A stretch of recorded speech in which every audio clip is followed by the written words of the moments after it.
Have you ever wondered if the stories we were told as children held a much deeper, more mysterious meaning? What if the very first book of the Bible, Genesis, wasn't just a collection of ancient tales, but a profound spiritual blueprint encoded with secrets meant for those truly seeking enlightenment? For centuries, we've been taught to read these texts literally, but what if that approach has kept us from accessing their deepest truths? The book of Genesis, at its heart, is far more than a historical account. It's a map of consciousness, a guide to the inner workings of the soul, and a key to understanding our own divine nature. Imagine peeling back layer after layer of symbolism, metaphor, and cosmic wisdom, each verse revealing not just what happened in some distant past, but what is happening within you right now on your own spiritual journey. This isn't about dismissing tradition. It's about reclaiming a lost art of interpretation, one that mystics, sages, and secret societies have preserved for millennia. They understood that these stories were never meant to be taken at face value. Instead, they serve as mirrors reflecting the eternal struggle between light and darkness, ignorance and awakening, and the ultimate return to unity with the divine.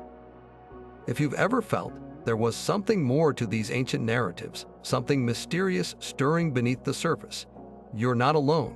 That curiosity is the first step on a path that has fascinated spiritual seekers for ages. In this exploration, we won't just revisit familiar stories. We'll uncover the esoteric wisdom hidden within the 7 days of creation, the Garden of Eden, the Great Flood, and the lives of the patriarchs. Each of these holds keys to understanding your own potential, your challenges, and the sacred journey of the soul as it strives to remember its origin. So if you're ready to see Genesis not as a distant myth, but as a living, breathing guide to your own spiritual evolution, you're in the right place. Let's begin this journey together. To truly grasp the depth of Genesis, we must first learn to adjust our vision, to look at these ancient writings through a different lens, one that sees beyond the surface. Throughout history, most religious traditions have operated on two primary levels of understanding: the exoteric and the esoteric. The exoteric is the outer, public face of a teaching. It's the literal story, the moral lesson, the historical narrative intended for the broader community. It provides a foundation of shared belief and identity. For many, the story of Adam and Eve is exactly that, a historical account of the first two people who disobeyed God in a physical garden. This level has its value. It offers structure and a common starting point. But the esoteric is the inner, hidden dimension. It's the symbolic meaning, the encoded spiritual truth reserved for those who seek a deeper understanding. The word esoteric itself comes from the Greek esoterikos, meaning inner. This is not about secrecy for exclusion's sake, but about preserving profound truths that can only be understood through personal readiness and inner experience. Think of it like this: a children's picture book and a complex philosophical novel might both tell a story about a journey. The child enjoys the colorful pictures and the simple plot, while the adult reader discerns metaphors for life, death, and human nature. Both readings are valid, but they operate on completely different levels of comprehension. Genesis is that philosophical novel, and its true genius is found in its esoteric layers. When we apply this esoteric lens, every element of the creation story transforms from a historical event into a dynamic allegory for the awakening of consciousness itself. The 7 days are no longer a literal week, but a map of the stages through which undifferentiated spirit condenses into form, and through which a human consciousness can evolve back toward unity. The Garden of Eden ceases to be a physical location on a map and becomes a symbol of a state of being, a unified consciousness where the human spirit lives in harmonious connection with the divine, unaware of separation. This is the state of pure potential before the awakening of self-awareness. The famous characters, Adam and Eve, then reveal their true nature. They are not two individuals, but archetypes representing two fundamental aspects of our own consciousness. Adam symbolizes the unified spirit, the divine breath within humanity. Eve represents the awakening mind, the principle of intellect and desire that seeks experience and knowledge. The serpent is not an evil villain, but a catalyst for that awakening, the impulse toward consciousness and self-awareness that inevitably leads to a sense of separation from the whole, what many traditions call the fall into duality. Eating the fruit from the tree of the knowledge of good and evil isn't a sinful act of disobedience. It is the necessary, albeit painful, step into duality, into the experience of opposites that allows for choice, growth, and ultimately, the conscious return to unity.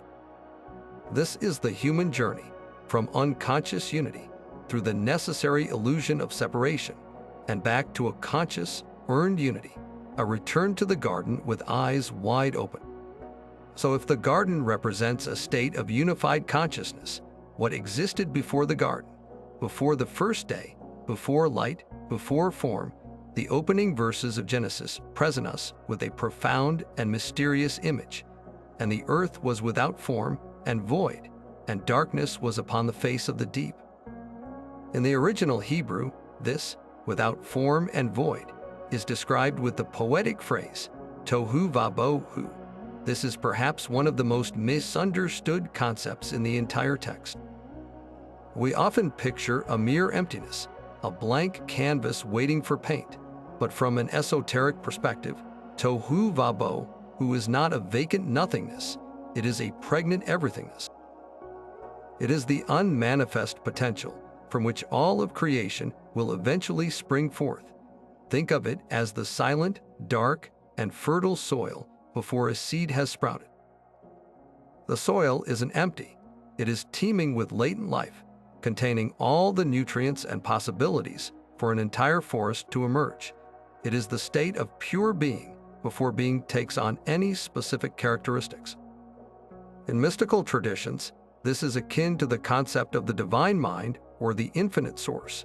In Kabbalah, the Jewish mystical tradition, this state is known as the Ein Sof, the endless, the infinite, the divine reality that is so vast and unfathomable, it exists beyond all names, forms, and even the concept of existence as we understand it. It is the ultimate no thing that gives rise to every thing. This primordial void is not a static place, but a dynamic field of pure potentiality. It is consciousness itself in its most pristine, unadulterated state, before it has chosen to focus itself into any particular thought or form. It is the silent awareness that exists before the first word is spoken, the first idea is conceived. This means that the entire cosmic drama of creation doesn't happen outside of this consciousness, but within it. The void is not separate from God. It is the canvas of God's own mind. The Spirit of God moving upon the face of the waters is the first stirring of intention within this infinite potential. The divine will beginning to direct and shape energy into what will become the manifest universe. Understanding Tohu Bohu in this way completely reframes our own spiritual journey. It suggests that our deepest essence, our true self beneath the layers of personality, conditioning, and thought, is not unlike this primordial void. We each contain this unmanifest potential within us, a core of pure consciousness that is silent, boundless, and brimming with possibility. Our feelings of emptiness or longing we sometimes experience are not signs of something missing, but perhaps a faint memory of this vast, peaceful potentiality that is our true home. The entire process of creation that follows, then, becomes a magnificent allegory not just for the birth of the cosmos, but for the moment our own individual consciousness awakens from the deep sleep of pure being and begins to create a world of experience, form, and meaning. And from that silent, fertile darkness of pure potential, the first movement occurs, a divine imperative that echoes through all of existence, let there be light. On the surface, this seems straightforward. the creation of physical light, the sun and stars. But in the esoteric view, this command marks the most pivotal moment in the cosmic and personal journey, the birth of awareness itself.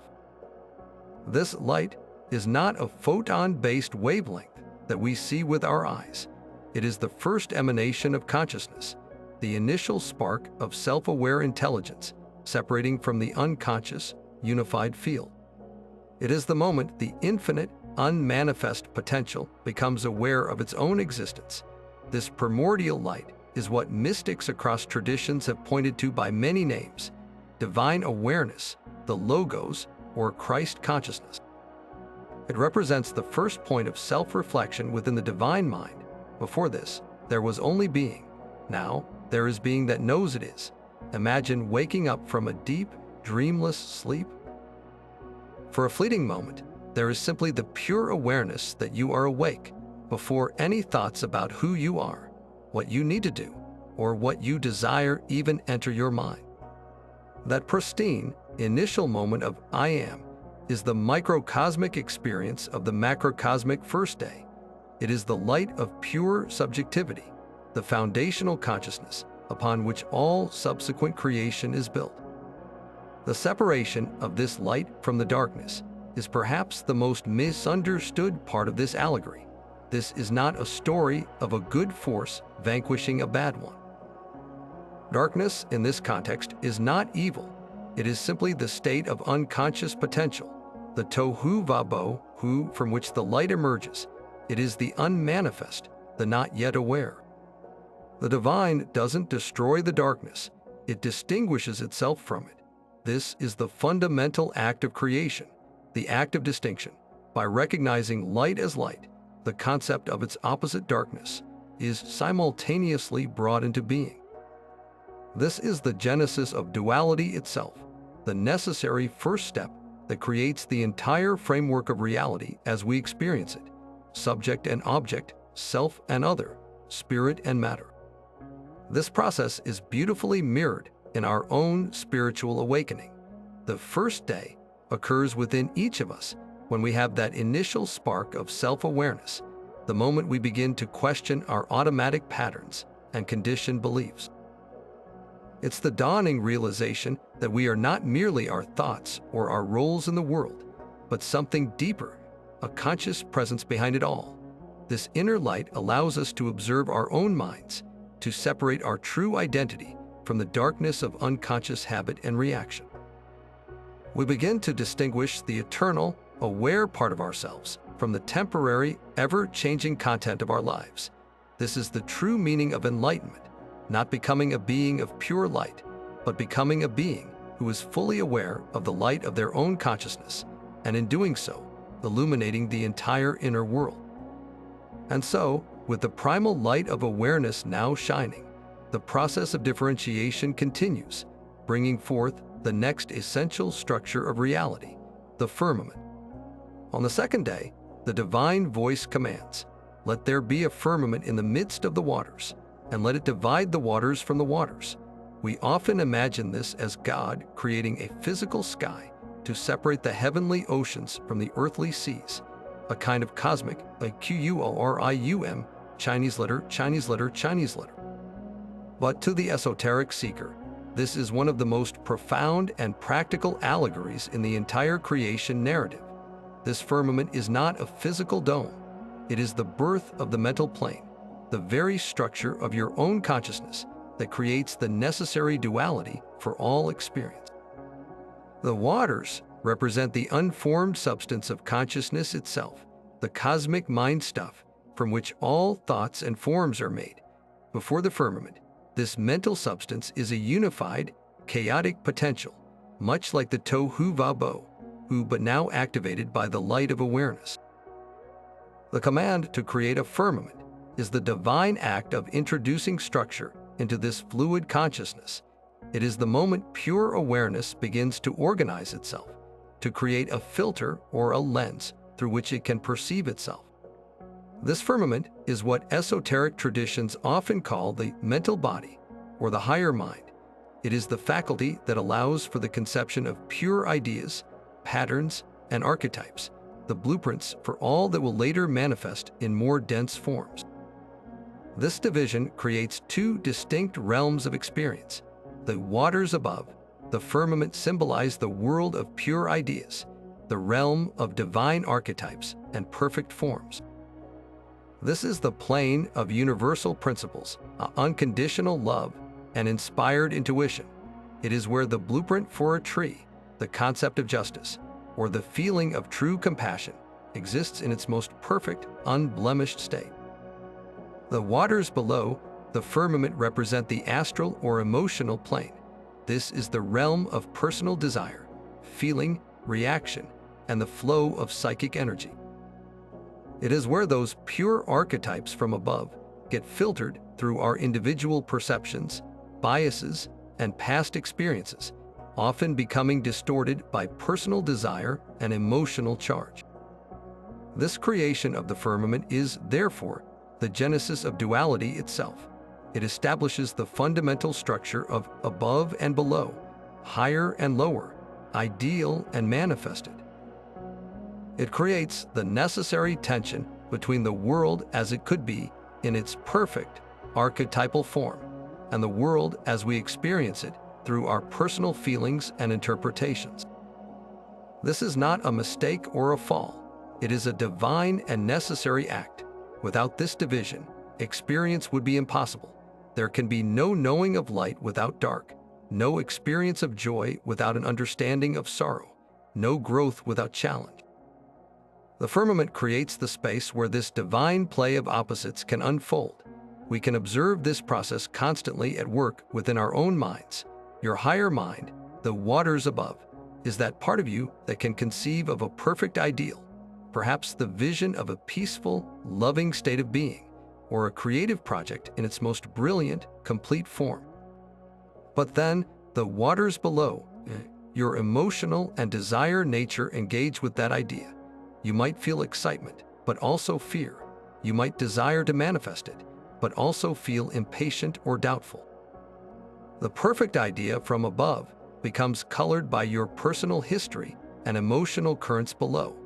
The firmament is that discerning faculty within you that can learn to distinguish between the pure inspiration from your higher self and the clouded, often self-serving interpretations of your lower self. The entire spiritual path could be seen as the process of strengthening this inner firmament, clarifying this lens of perception, so that the waters above can reflect more clearly into the waters below, allowing you to bring heaven down to earth in your own life. With the structure of the mind now established through the firmament, the process of creation turns toward manifestation, moving from the abstract realms of idea and emotion into something more tangible. On the third day, the divine voice issues a new command: let the waters under the heaven be gathered together unto one place, and let the dry land appear. This moment represents a monumental shift in the cosmic allegory, the solidification of form, and the birth of the material world as we perceive it. But in the inner landscape of your consciousness, this is the profound moment where the fluid, ever-changing waters of your thoughts and feelings begin to coalesce into solid, definable forms, giving rise to the very ground of your being. The gathering of the waters is a powerful image of concentration and focus. The vast, undefined emotional and mental energies, the waters below the firmament, are now directed and channeled. This gathering creates a container, a defined space where experience can take root. In psychological terms, this is the formation of the subconscious mind. Think of the subconscious not as a dark basement of repressed memories, but as a vast, fertile seabed. It is the repository of all that has passed through the conscious mind, the place where every impression, every thought, and every feeling eventually settles and is stored. This gathered water represents the collective power of your habits, your ingrained beliefs, and your automatic emotional responses, all the patterns that flow together to form the unseen currents guiding your life. And from this gathered sea, dry land appears. This is the emergence of the conscious mind, the ego, the sense of a separate, individual self. The land is the solid ground of your identity, the part of you that feels permanent and real amidst the constant flow of internal and external experiences. It is the I that says, I think, I feel, I am. This land is not separate from the waters.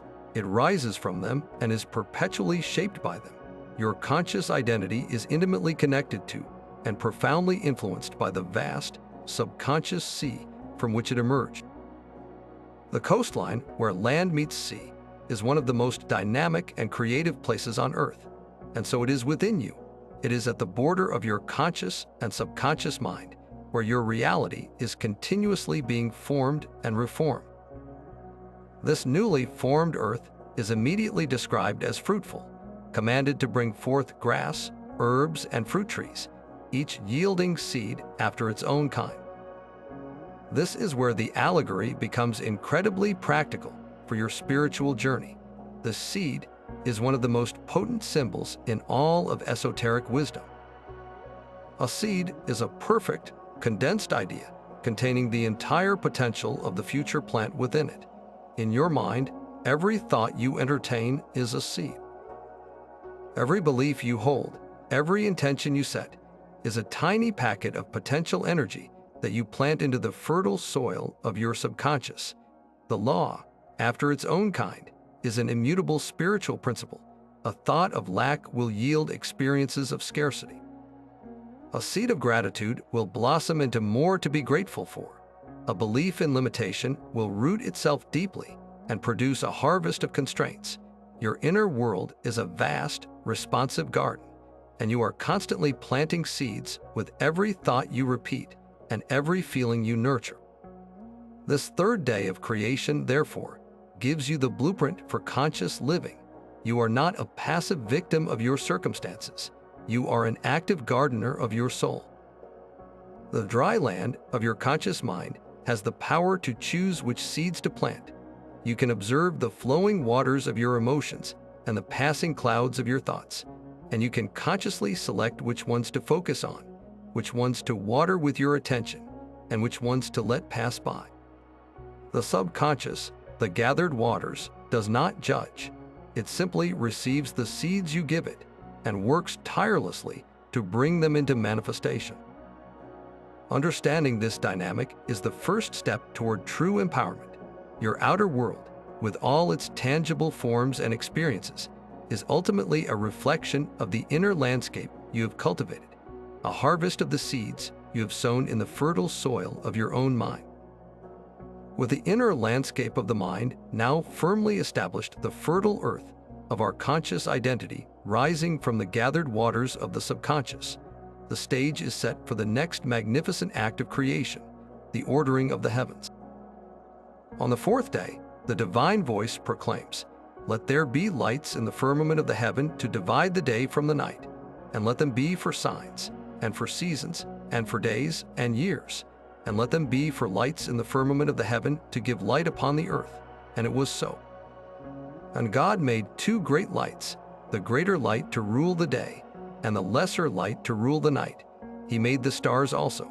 This passage, often read as a simple description of the physical cosmos, holds a breathtakingly profound esoteric truth. These celestial bodies are not merely physical objects in an outer sky. They are powerful symbols representing the fundamental governing principles of our own inner universe. The greater light, the sun, is the ultimate symbol of the higher self, the divine spark within. It is not your personality, your ego, or your mind. It is the unchanging, eternal center of your being, the source of your true will and conscious awareness. Just as the physical sun is the gravitational center of our solar system, around which all planets revolve, your inner sun is the centralizing force of your spirit. It is the constant, radiant source of light and life that never wavers, regardless of the storms that may rage in your emotional sky or the darkness that may fall in your mind. In moments of profound clarity, deep peace, or unconditional love, you are experiencing the light of this inner sun. It is your core identity, the I Am presence that exists before and beyond all the temporary roles you play and stories you tell yourself. Its function is to rule the day, to illuminate your consciousness, to provide the energy for growth, and to guide you toward your highest potential with unwavering consistency. The lesser light, the moon, governs the night, and it represents the realm of your personality, your emotions, and your ever-changing reactive nature. Unlike the constant sun, the moon is reflective. It has no light of its own, but shines with the borrowed light of the sun. This is a perfect metaphor for your personality. Your ego, your habits, your emotional responses, they are not your true, essential self. They are a reflection of it, and like the moon, they go through cycles. They wax and wane, sometimes brightly illuminating your path, and at other times receding into shadow, making it difficult to see. The moon's rule over the night signifies its governance over the subconscious, the intuitive, and the emotional waters within us. It reflects the light of your higher self, but it can also be clouded by passing storms of fear, desire, or doubt. The spiritual journey involves learning to observe these lunar cycles within ourselves, the highs and lows, the emotional tides, without mistaking them for who we truly are. We learn to appreciate the moon's beautiful, reflective light without believing it is the source. And then there are the stars. The verse almost casually adds, "He made the stars also." Yet this is a detail of immense significance. In the esoteric tradition, the stars represent the archetypal forces, the cosmic patterns, and the threads of destiny that influence the soul's journey. They are the fixed principles, the eternal ideas that exist in the divine mind, much like the waters above the firmament. Each star, and particularly the constellations, symbolize a specific quality of energy or a facet of the cosmic drama, forces of love, conflict, wisdom, sacrifice, and rebirth. They are the influencing factors, the cosmic inclinations or possibilities that are written into the fabric of our being. Your astrological birth chart, from this perspective, is not a predetermined script you are forced to follow, but a celestial map showing the particular archetypal energies, the specific stars, that you agree to work with in this lifetime.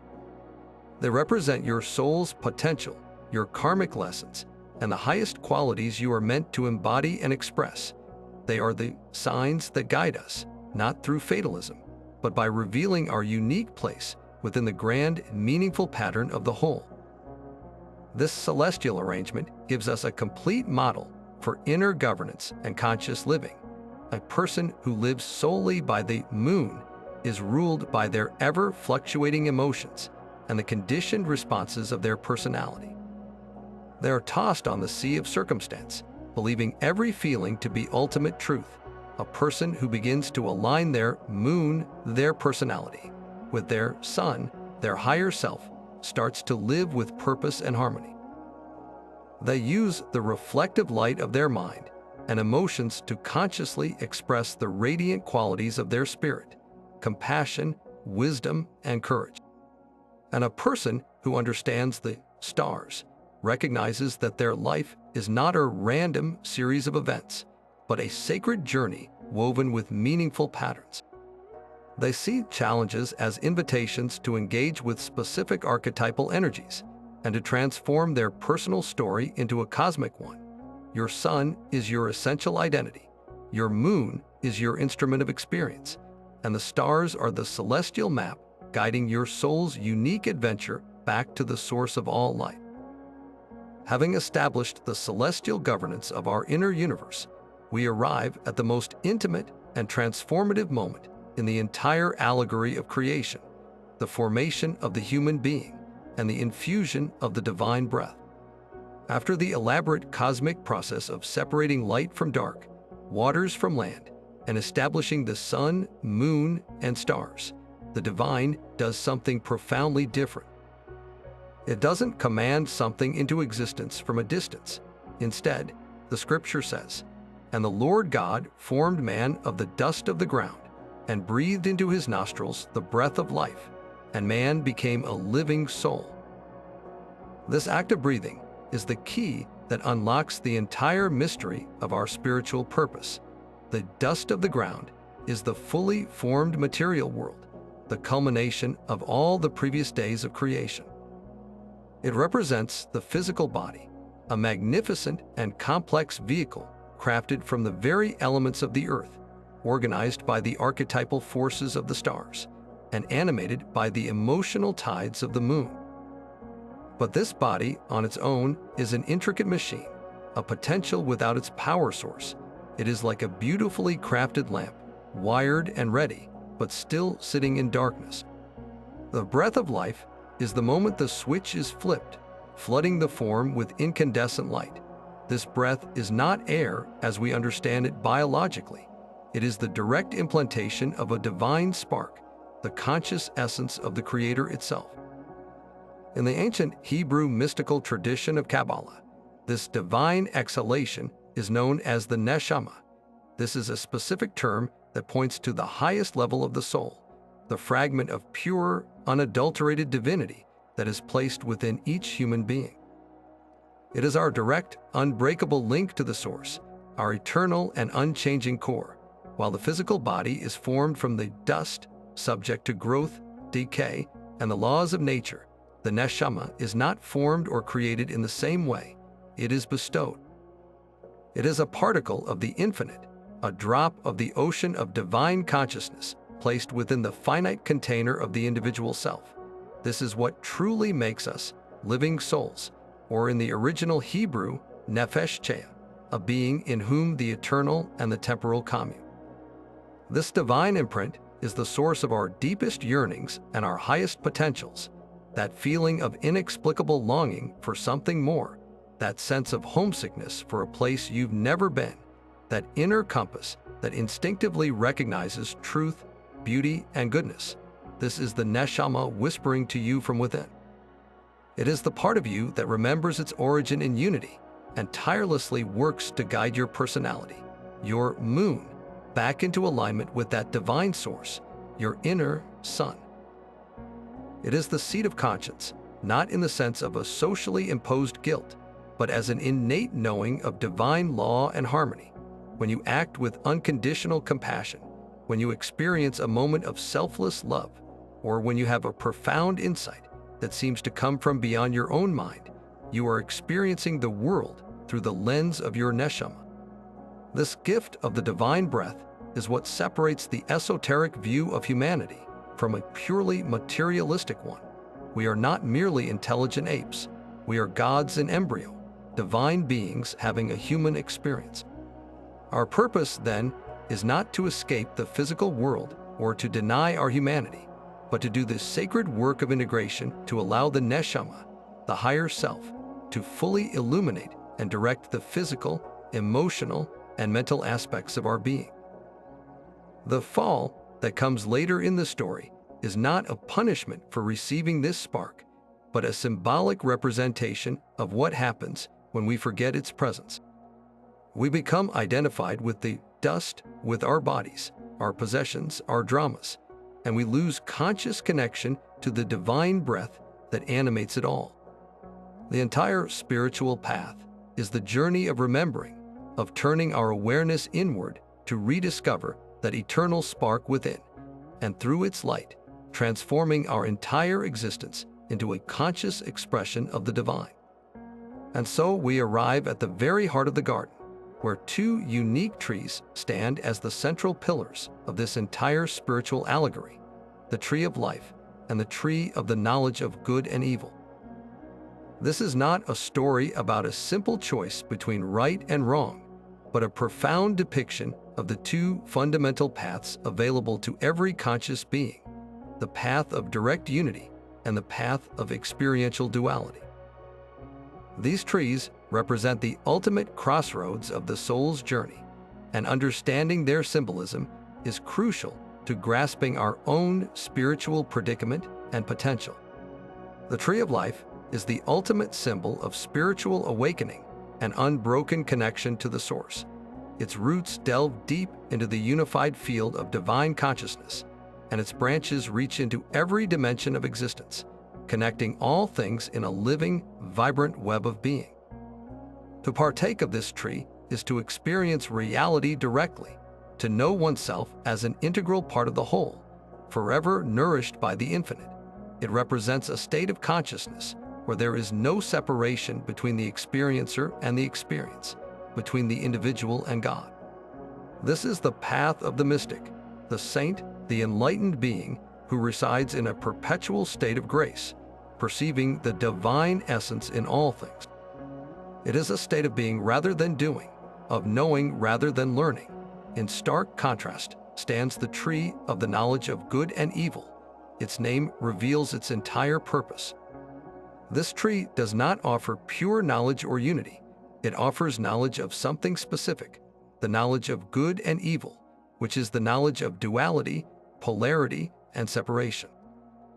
To eat from this tree is to step out of the unified field and into the world of opposites, hot and cold, light and dark, pleasure and pain, self and other. It is the genesis of the ego, the sense of a separate I, that must now navigate a world defined by choices and consequences. This is not an evil tree.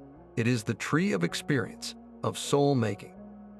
It is the path of the seeker, the learner, the human being who must consciously grow through trial and error, gradually discovering their own divine nature through the often painful lessons of contrast. This presents us with the core spiritual dilemma.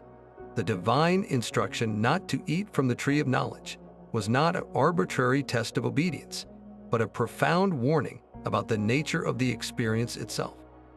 It was a caution that to enter the realm of duality is to enter a dream of separation, a state where the inherent unity of all things is forgotten and replaced by the illusion of a separate self navigating a hostile world.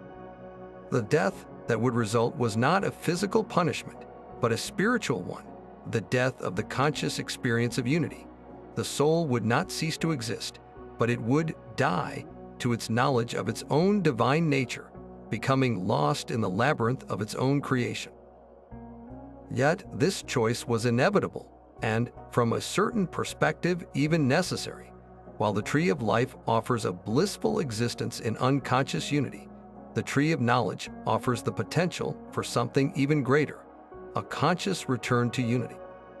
It is the difference between being an innocent child living safely at home and a wise adult who has journeyed into the world, faced immense challenges, and chosen to return home with a deep, earned appreciation for its value. The first state is pure but passive. The second is complex but conscious.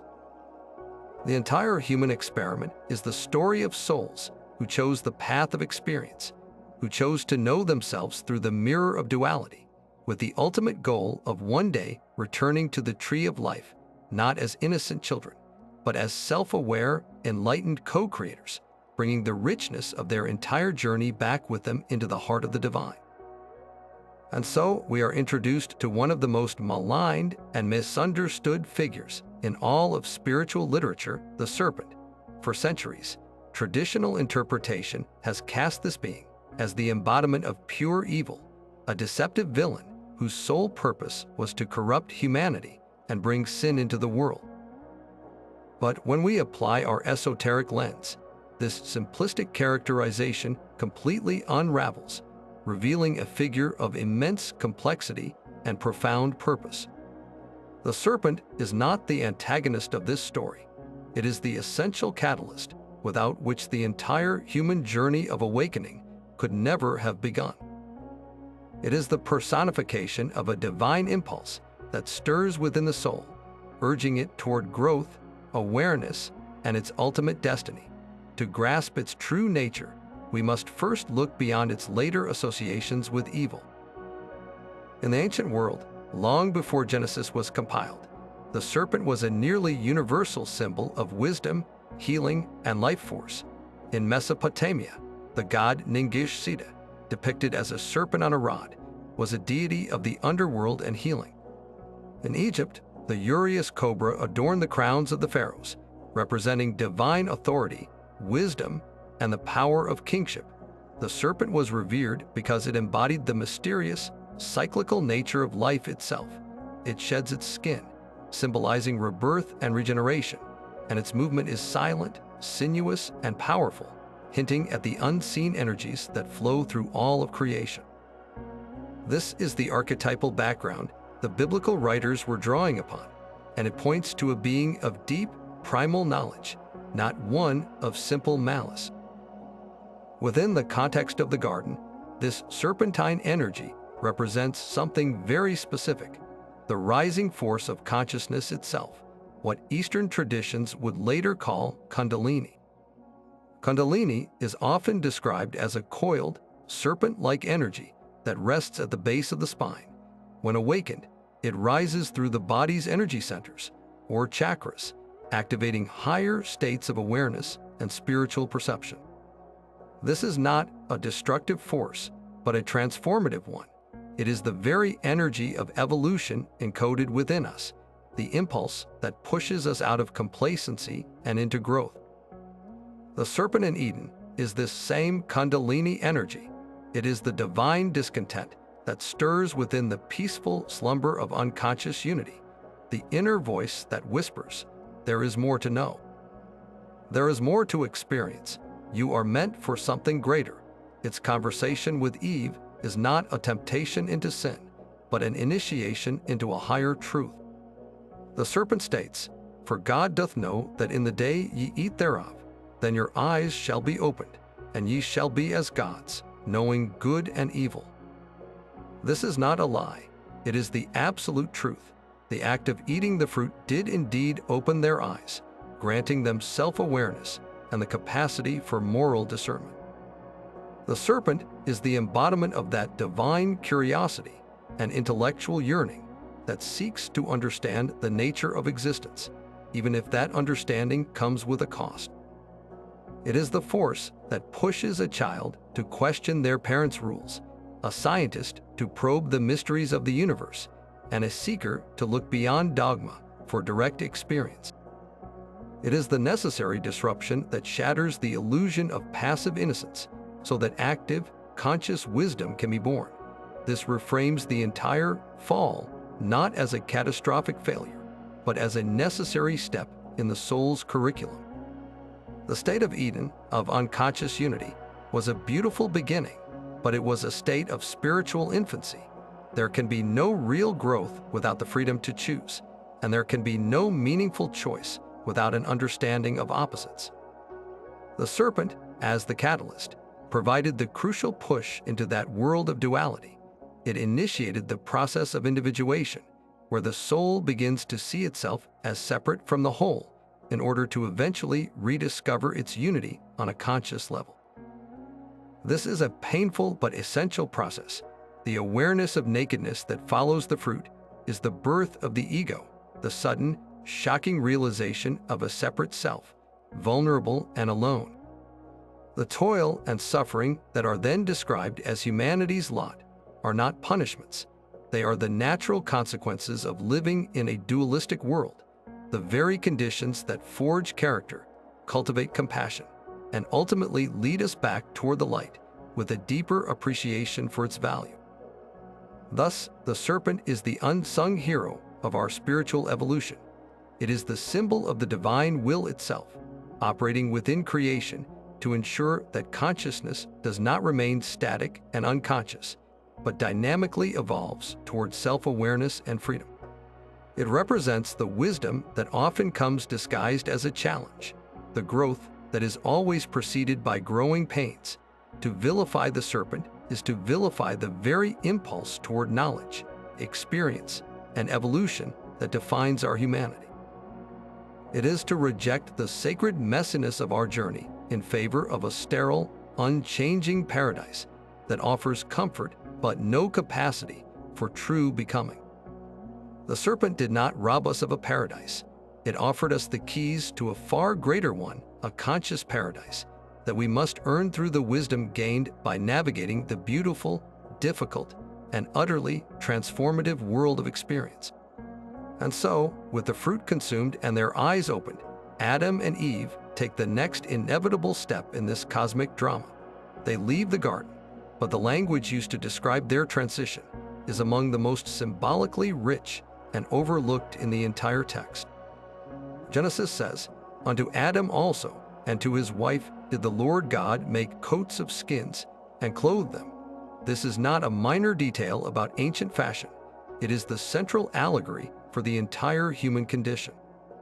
These coats of skin represent the physical, biological body itself, the dense, material vehicle that spirit must now inhabit as it descends into the realm of matter and duality. This is the true meaning of the fall, not a sinful plunge into damnation, but a sacred descent into experience. It is the conscious embodiment of spirit, the process of a limitless consciousness voluntarily limiting itself within time, space, and biology for a singular purpose, to know itself through relationship, contrast, and ultimately through choice. Imagine a brilliant, pure light. On its own, it is magnificent, but it remains uniform and undefined. Now, imagine that light passing through a complex, multifaceted crystal. Suddenly, the single beam is fractured into a dazzling spectrum of colors: reds, blues, yellows, each distinct and vibrant. The fall is that light choosing to pass through the crystal. The unified consciousness of the garden, that pure white light of spirit, willingly steps into the intricate prism of material existence. The coats of skin are that prism. They are the lenses of genetics, the filters of the five senses, and the conditions of a physical world governed by cause and effect. This descent into density is not an error. It is a divine strategy for the amplification and enrichment of experience itself. Spirit, in its pure state, is potential, but to actualize that potential, to transform mere being into conscious becoming, it must engage with its own opposite matter. This reframes every challenge and hardship we face not as punishments for a primordial mistake, but as the essential curriculum of the soul. The biblical pronouncement that man will now earn his bread by the sweat of his brow is not a curse, but a description of the fundamental law of growth in the material world. In the unified field of the garden, everything was provided effortlessly because there was no separation between desire and fulfillment. In the world of duality, a gap is introduced between the two. We must now sweat, we must strive, we must work to bridge that gap. This struggle is the forge in which consciousness is tempered and strengthened. It is through effort that we develop willpower. It is through overcoming obstacles that we cultivate courage. It is through the pain of loss that we learn the depth of love. The soul does not gain these qualities by simply being told about them. It must earn them through direct, often difficult, experience. The thorns and thistles that grow in our fields are the inherent challenges of a dualistic existence, and our task is not to lament them, but to learn the art of cultivation nonetheless. This journey into matter is what the ancient Gnostics called the divine paradox. The very density that seems to separate us from the light of spirit is the same substance that allows that light to be reflected, refracted, and intimately known. It is the clay that allows the sculptor to create a masterpiece. Our physical bodies, with their limitations and their cravings, are not prisons for the soul. They are its workshops, its laboratories, and its instruments of learning. The pain of a stubbed toe teaches the soul about boundaries. The joy of a shared meal teaches it about community and gratitude. The entire spectrum of human emotion, from devastating grief to ecstatic joy, provides the soul with a palette of experiences that are simply unavailable in the homogeneous piece of unconscious unity. Each experience, whether we label it good or bad, deposits a residue of wisdom within the core of our being, slowly building a unique and irreplaceable consciousness that could have been formed in no other way. Therefore, the ultimate goal is not to escape these coats of skin or to transcend the physical world in disgust. The goal is to spiritualize matter, to infuse our daily lives, our physical actions, and our human relationships with the conscious awareness of the spirit that animates them.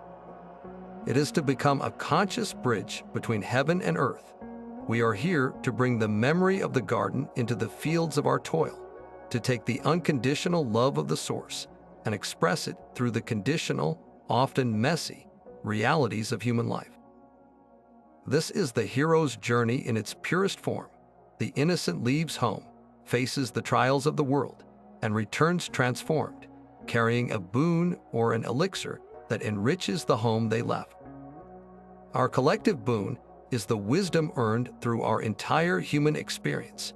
We are not meant to return to the garden as the innocent children who left it. We are meant to return as conscious co-creators, bringing the entire harvest of our earthly journey, every tear, every triumph, every lesson learned in the density of matter, back into the heart of the divine, thereby enriching the whole of creation with the unique perspective only a human soul can provide. And so, the first children born outside the garden, into this new world of toil and consequence, are not just two brothers. They are the embodiment of the fundamental schism within the awakened human soul. Their story, often simplified to a mere tale of jealousy and murder, is in truth a masterful allegory for the perpetual internal conflict every spiritual seeker must face. Cain, the tiller of the soil, and Abel, the keeper of sheep, represent two distinct aspects of our own consciousness, two modes of being that vie for dominance in our inner world, and the outcome of their struggle defines the very quality of our spiritual lives. Cain, whose name is often linked to the idea of acquisition or possession, works the soil. He is the part of us that is deeply identified with the material world, the dust from which we were formed. His labor is one of control, of manipulating the earth to produce a yield.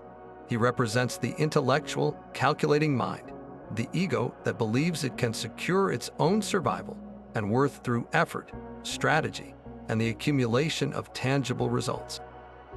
He is the tiller of his own subconscious field, attempting to cultivate a harvest that will validate his existence.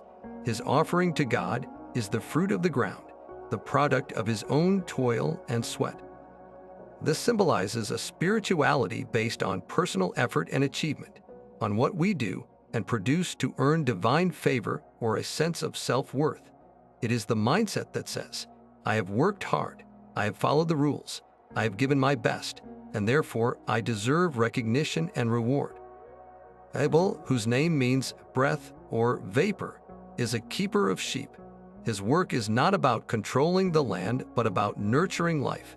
He tends to a flock, guiding it, protecting it, and caring for it. Abel represents the heart-centered, intuitive, and devotional nature within us. The sheep themselves are powerful symbols of the innocent, guided aspects of our own soul and of the emotional and psychic energies that require gentle shepherding. Abel's offering is not the fruit of his own labor upon an unfeeling earth, but the firstlings of his flock, a living being, a life given. This represents a spirituality of surrender, of offering up our most vital energies, our very life force, to something higher than ourselves. It is not about earning, but about giving. It is the posture of the heart that says, I offer myself, my essence, my devotion, not because I must, but because I love. The pivotal moment arrives when God has respect for Abel's offering, but not for Cain's. This is not a story of a capricious deity playing favorites. It is a profound spiritual lesson about the nature of true sacrifice and the quality of consciousness behind our actions. The divine principle, the law of the universe, does not respond to the calculated transaction of the ego. It cannot be bought with the fruit of the ground, no matter how perfect it appears. The universe responds to the authenticity of the heart, to the offering that comes from a place of sincere devotion and self-surrender. Abel's offering is accepted because it symbolizes the yielding of the personal self to the higher self. It is an act of trust and love. Cain's offering, born of a mindset of control and barter, is rejected because it reinforces the very illusion of separation it aims to bridge, the idea that we are separate beings who must do something to connect with a separate God. Cain's reaction to this rejection is the critical turning point. He becomes very wroth, and his countenance fell. This is the reaction of the bruised ego, the materialistic mind that feels its efforts have been unjustly overlooked. The divine response to Cain is one of the most compassionate and instructive lines in all of Scripture. If thou dost well, shalt thou not be accepted? And if thou dost not well, sin lieth at the door, and unto thee shall be his desire, and thou shalt rule over him. This is not a threat, it is an invitation to self-mastery. Sin here is not a list of wrongdoings, but a foundational energy of imbalance and missed opportunity. It is described as a creature lying at the door, a dormant potential within our own psyche. Its desire is for us. It seeks to pull our consciousness into identification with it, but the promise is clear. Thou shalt rule over him. The higher mind, the observing self, has the capacity to master these lower impulses. But Cain does not heed this wisdom. Instead of mastering the energy of anger and jealousy, he invites it in. He rises up against Abel his brother and slays him in the field. This is the ultimate allegory for the inner tragedy that occurs when the materialistic mind, feeling threatened by the purity and acceptance of the devotional heart, seeks to silence it. We experience this internally whenever we allow cynicism to crush our innocence, when we let ambition strangle our compassion, or when we prioritize logical calculation over intuitive knowing. We kill Abel every time we dismiss a moment of wonder in favor of cold analysis, or when we suppress a genuine feeling because it doesn't seem practical or productive. The voice of the heart is quiet and trusting, while the voice of the controlling ego is loud and demanding. All too often, the ego wins the first battle. The consequences of this inner murder are immediate and profound. The Lord asks Cain, "Where is Abel thy brother?" And Cain famously replies, "I know not, am I my brother's keeper?" This is the voice of the separated ego in its ultimate denial. Having severed its connection to its own heart, it now disowns any responsibility for it. It lives in a state of profound alienation, not only from God, but from its own deepest self. The curse that follows is not an external punishment, but a perfect description of the inner state of such a person. When thou tillest the ground, it shall not henceforth yield unto thee your strength. A fugitive and a vagabond shalt thou be in the earth. When the ego is in charge, even our greatest efforts in the material world feel hollow and unsatisfying. The ground of our being no longer yields its true strength, which is joy and meaning. We become fugitives, eternally restless, wandering through life disconnected from our source and unable to find a true home within ourselves. The mark set upon Cain is not a brand of shame, but a symbol of divine protection, a reminder that even in our deepest states of separation, the spark of the divine within us is still preserved, waiting for the day we choose to turn inward, acknowledge our inner Abel, and begin the sacred work of reconciliation. From this foundational struggle between the inner Cain and Abel, a new and even more mysterious chapter in humanity's spiritual evolution unfolds, one involving beings of immense power and controversy. The scriptures tell us there were giants in the earth in those days, and also after that, when the sons of God came in unto the daughters of men, and they bare children to them. The same became mighty men, which were of old, men of renown. This brief, cryptic passage about the Nephilim has fueled endless speculation about ancient astronauts and supernatural hybrids. Yet, from an esoteric perspective, this is not a story about literal, physical giants or extraterrestrial visitors. It is a profound allegory for the most critical and volatile phase of our inner development, the intense and often disruptive integration of our higher spiritual nature with our raw, earthly humanity. The term sons of God is a key that unlocks the entire metaphor. In the language of symbolism used throughout Genesis, these sons do not refer to angelic beings with wings, but to the awakened spiritual impulses within humanity itself. They represent the first stirrings of the divine neshama, that higher self or God spark we discussed earlier, beginning to actively express itself through individual human consciousness. These are the nascent spiritual intuitions, the lofty ideals, the profound yearnings for truth and beauty that arise within us. They are sons because they are direct emanations of the one divine source, expressing uniquely through each individual. Conversely, the daughters of men symbolize the human vessel in its totality, the physical body, the emotional nature, the subconscious mind, and the deep, instinctual drives for survival, procreation, and earthly experience. They are daughters because they represent the receptive, formative principle of nature, the matrix of matter that receives and gives form to spirit. The intermingling of these two forces is not portrayed as a sinful rebellion, but as an inevitable and necessary occurrence in the soul's journey. After the fall into duality, the human condition is one of fragmentation. Our divine spirit and our earthly nature exist in a state of separation, often in conflict, like Cain and Abel within us. The sons of God, descending to the daughters of men, symbolizes the conscious attempt to bridge this gap.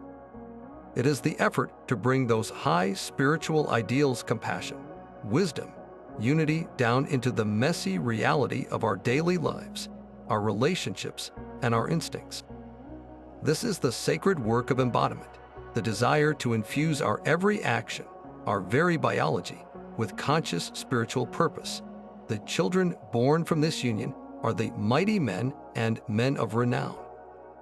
These are the powerful new faculties, the noble qualities, and the creative achievements that emerge when spirit successfully works through matter.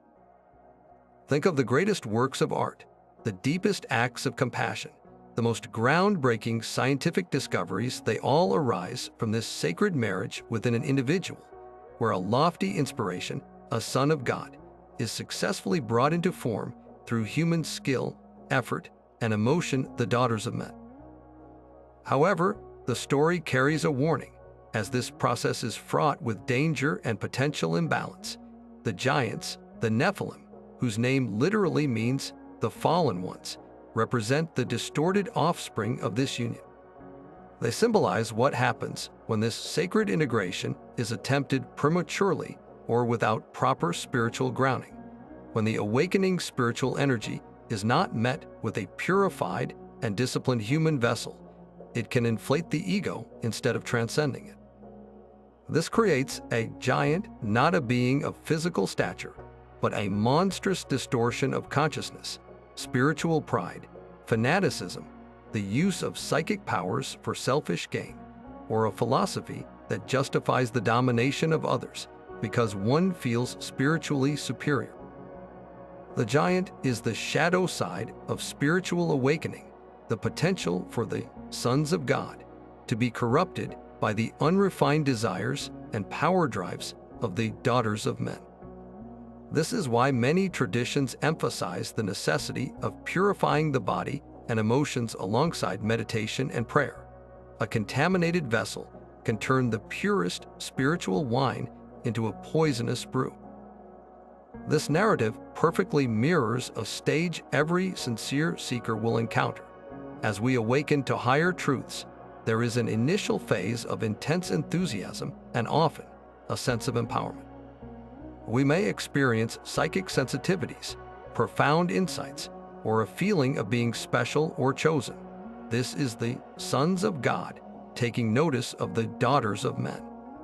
The critical task at this stage is to ensure that these new energies are met with humility, integrity, and a heart-centered desire to serve, rather than to gain personal power or status.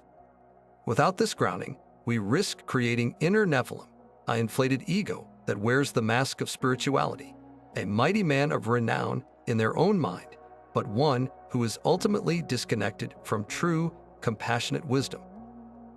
The story of the Nephilim is therefore a timeless cautionary tale about the perils of the spiritual path itself, reminding us that the goal is not to escape our humanity, but to refine it, so that it may become a perfect instrument for the expression of the divine.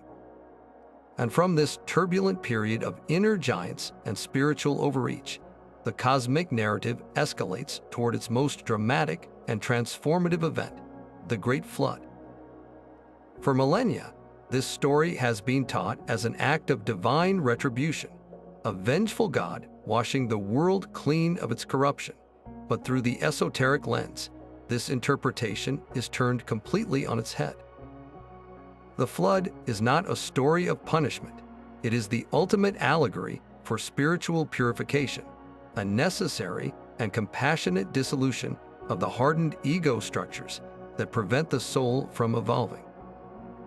It represents the moment when the accumulated wickedness of man, which is not a moral failing, but a state of profound spiritual stagnation, becomes so dense that it can only be cleared by a cosmic return to the primordial waters, to the formless potential from which all new life must eventually emerge.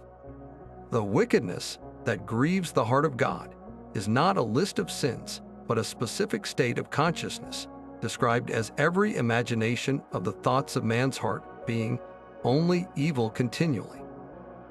This is not about people doing bad things. It is about a world, an inner world, that has become completely identified with form. It is a consciousness that has forgotten its source, believing itself to be only the physical body, only the personality, only the temporary drama. The giants, or Nephilim, we just discussed, represent the peak of this imbalance, a humanity that has harnessed spiritual energies solely for egoic power and domination. This creates a world, both internally and externally, that is so rigid, so congested with old patterns and selfish desires, that it can no longer receive the nourishing flow of higher consciousness. The path back to the garden is utterly blocked by the debris of the ego. In such a state, a gentle rain will not suffice. What is required is a great flood. This flood is symbolized by the 40 days and 40 nights of rain. In numerology, 40 is universally symbolic of a period of trial, testing, and purification. It is a complete cycle of transformation. Think of the 40 years the Israelites wandered in the desert, or the 40 days Jesus spent fasting. The water itself is the universal symbol of consciousness. Therefore, the flood is the overwhelming influx of pure, undifferentiated consciousness that rises to dissolve all the fixed structures of the separate self. It is a forced return to the Tohu Bohu, the watery chaos of pure potential, because the forms that have been built are too corrupt, too rigid, and too limiting to be reformed. They must be utterly dissolved so that something new can be conceived. This is a terrifying process from the perspective of the ego, which clings to its forms for dear life, but from the perspective of the soul, it is a necessary baptism, a merciful act of grace that prevents consciousness from becoming eternally trapped in its own creation. In the midst of this cataclysm, we are introduced to the Ark, and its symbolism is so precise it serves as a direct instruction manual for the soul undergoing its own purification. The Ark is not a physical boat, it is the vehicle of salvation, which is the integrated and balanced human consciousness, the command to build it with 3 Dex mirrors, the ancient understanding of the human being as a threefold entity: spirit, soul, and body. It is a vessel strong enough to weather the storm of spiritual awakening because it honors all levels of our existence. The pitch used to make it watertight, both inside and out, represents faith and intuition, the inner knowing that allows one to remain sealed in their own truth, protected from being overwhelmed by the chaotic waters of the unconscious or the intense influx of spiritual energy. This is the quality that prevents a seeker from losing their mind or their grounding during profound inner transformation. And then there are the passengers, Noah, his family, and the pairs of every living creature. Noah, whose name means rest or comfort, symbolizes the spark of the higher self that remains connected to the divine will, even amidst the chaos of the lower mind. His family represents the various aspects of the personality that are brought into alignment with that higher purpose. The animals are the most fascinating part of this allegory. They represent the entire spectrum of our instinctual nature, our primal drives, and our subconscious impulses, everything from the noble lion of courage to the cunning serpent of wisdom to the timid deer of sensitivity. The instruction to bring two of every kind, male and female, signifies the need to balance these forces within ourselves. We are not to destroy our animal nature, our passions, or our instincts. The spiritual path is not about becoming disembodied or emotionless. The goal is to preserve every aspect of our being, to bring it all into the ark of our awakened consciousness, so that it can be saved from the flood of dissolution and later be allowed to flourish in a new world under a new covenant. The ego's desire is to judge and eliminate the parts of ourselves we deem bad or animalistic, but the divine instruction is to preserve and balance them all, for they all have a role to play in the ecosystem of the whole self. After the waters subside and the ark comes to rest on the mountains of Ararat, a symbol of the new, elevated state of consciousness that has been reached, the story culminates in one of the most beautiful symbols in all of Scripture, the rainbow. God sets his bow in the cloud as a covenant, a promise that this total dissolution will never need to happen again. The rainbow is created when sunlight, pure white light, passes through the prism of water droplets and is fractured into the beautiful spectrum of colors.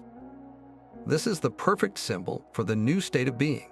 The soul has passed through the floodwaters of purification and has emerged not as a pure, white, undifferentiated light, but as a magnificent spectrum.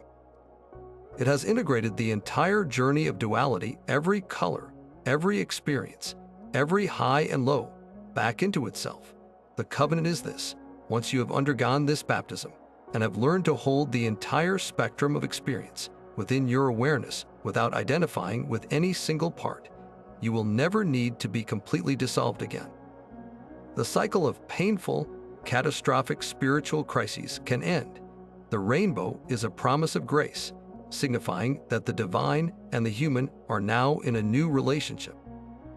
It is the sign of a consciousness that has mastered the great alchemy of transformation, one that can now consciously participate in its own evolution, building a world not from the arrogance of the ego, but from the wisdom of the heart, in harmony with all of creation. This magnificent rainbow, set in the clouds as a divine promise, is far more than a simple pact to never flood the world again. It is the ultimate symbol of a fundamental spiritual law, the law of cycles. This covenant assures us that while consciousness will forever move through periods of intense contraction and expansion, of consolidation and dissolution, it will never be entirely erased or forced to start again from absolute zero.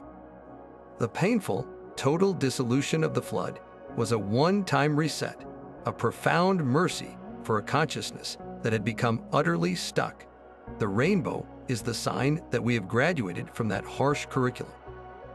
Now, evolution itself takes on a new, more graceful rhythm, one of continuous renewal rather than catastrophic erasure, where every ending consciously seeds the next beginning. To understand this promise, we must see the rainbow not just as a pretty arc of color, but as a cosmic emblem of divine physics. A rainbow only appears when pure, white sunlight passes through the prism of a water droplet. The white light is the unified, divine source consciousness, the pure, I Am presence. The water droplet is the individual soul, the vessel of experience that has been through the flood and has been cleansed by the waters of tribulation. The act of passing through this prismatic vessel does not diminish the light. It reveals its hidden, magnificent spectrum. This is the great secret of the covenant. The goal is not to escape back into pure, undifferentiated white light. The goal is to become the prism itself, a conscious, integrated being who can take that unified light and express it through the beautiful, diverse spectrum of human experience. This spectrum represents the entire range of manifestation, Each color is a specific quality of energy, a divine attribute made visible. The deep reds of rootedness and physical vitality, the oranges of creative joy and emotion, the sunny yellows of intellectual clarity and personal power, the greens of compassionate healing and balance, the blues of truthful communication and intuition, the indigos of spiritual vision, and the violets of transcendent wisdom. These are not just colors. They are the notes in the chord of creation, the facets of the diamond of spirit, the covenant promises that we get to keep it all. The spiritual path is not about rejecting the physical world, the red in favor of the spiritual world, the violet. It is about integrating the entire spectrum, honoring each color for its unique frequency and contribution to the whole. This is the law of cycles in action. Just as the seasons turn from the death of winter to the rebirth of spring, our own consciousness moves through its own seasons. We have periods of great external activity and growth, symbolized by the vibrant greens and yellows of spring and summer. These are followed by periods of inward reflection, consolidation, and release, the deep blues and violets of autumn and winter. The rainbow covenant is the divine assurance that these cycles are not meaningless repetitions. Each turn of the wheel carries the accumulated wisdom of all the cycles that came before it. We are not repeating first grade over and over. We are moving through successively higher grades in the school of soul making, each cycle offering a more nuanced and profound understanding of the same eternal truths. Therefore, the destructive phases we inevitably face, the personal floods of loss, failure, or profound change, are never total annihilations. They are necessary contractions that make space for new expansion. The old form, whether it's a belief, a relationship, or a way of life, may be washed away, but the essential consciousness, the learning and the love earned, is preserved within the arc of the soul. It becomes part of the spiritual DNA that we carry forward. The promise of the rainbow is that we will never have to let go of everything all at once ever again. Our evolution becomes a gentle, rhythmic dance of death and rebirth, where we consciously release what no longer serves to make room for what wants to emerge, trusting completely in the cyclical nature of a universe that is always evolving toward greater complexity, beauty, and love. And so, with the memory of the rainbow's promise still fresh, the assurance of cycles, and the integration of the spectrum, humanity embarks on its next collective endeavor, an undertaking that perfectly captures the ongoing tension between unity and separation, between spiritual aspiration and egoic ambition. The story of the Tower of Babel presents us with a powerful image, a united humanity, all speaking one language, gathering on a plain in the land of Shinar to build a city and a tower whose top would reach unto heaven. On the surface, this seems like a noble, even magnificent project, a symbol of human cooperation and grand ambition. But as always, the esoteric view reveals a far more profound and urgent lesson about the nature of our spiritual journey and the pitfalls of seeking enlightenment through the wrong means. This united humanity, all speaking a single language, does not represent a golden age of spiritual harmony.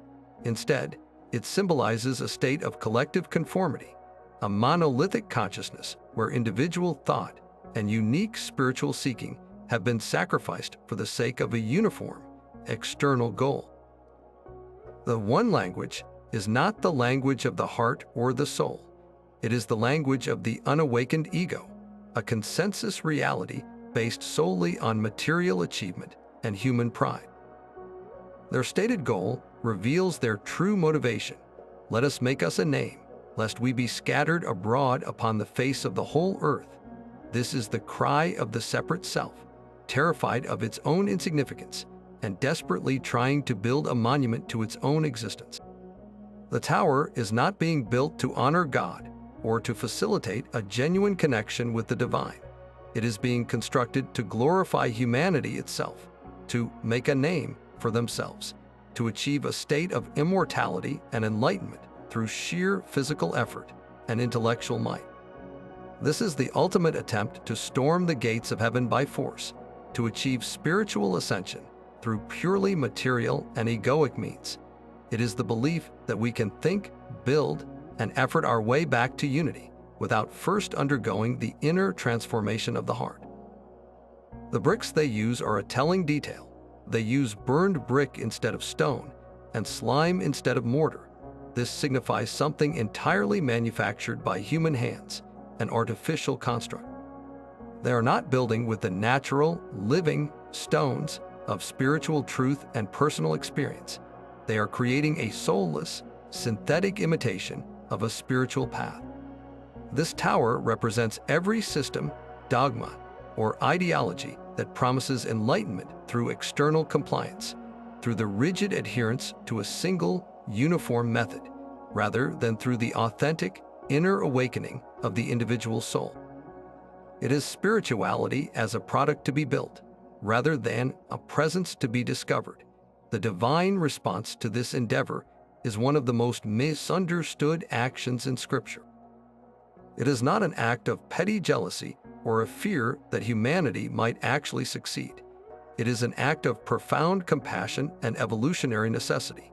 Seeing this towering monument to uniformity, the divine says, "Behold, the people is one, and they have all one language, and this they begin to do, and now nothing will be restrained from them, which they have imagined to do." This is not admiration. It is a diagnosis of a dead end. If humanity is allowed to continue on this path of collective egoism, it will indeed achieve incredible things technologically, materially, but it will do so at the catastrophic cost of its spiritual evolution. It would create a global, materialistic tyranny of the mind, a planet-sized prison of conformity where the individual spark of the soul is utterly extinguished in favor of the collective will to power. The soul would be forever lost in the illusion of its own creation, believing the tower to be heaven itself.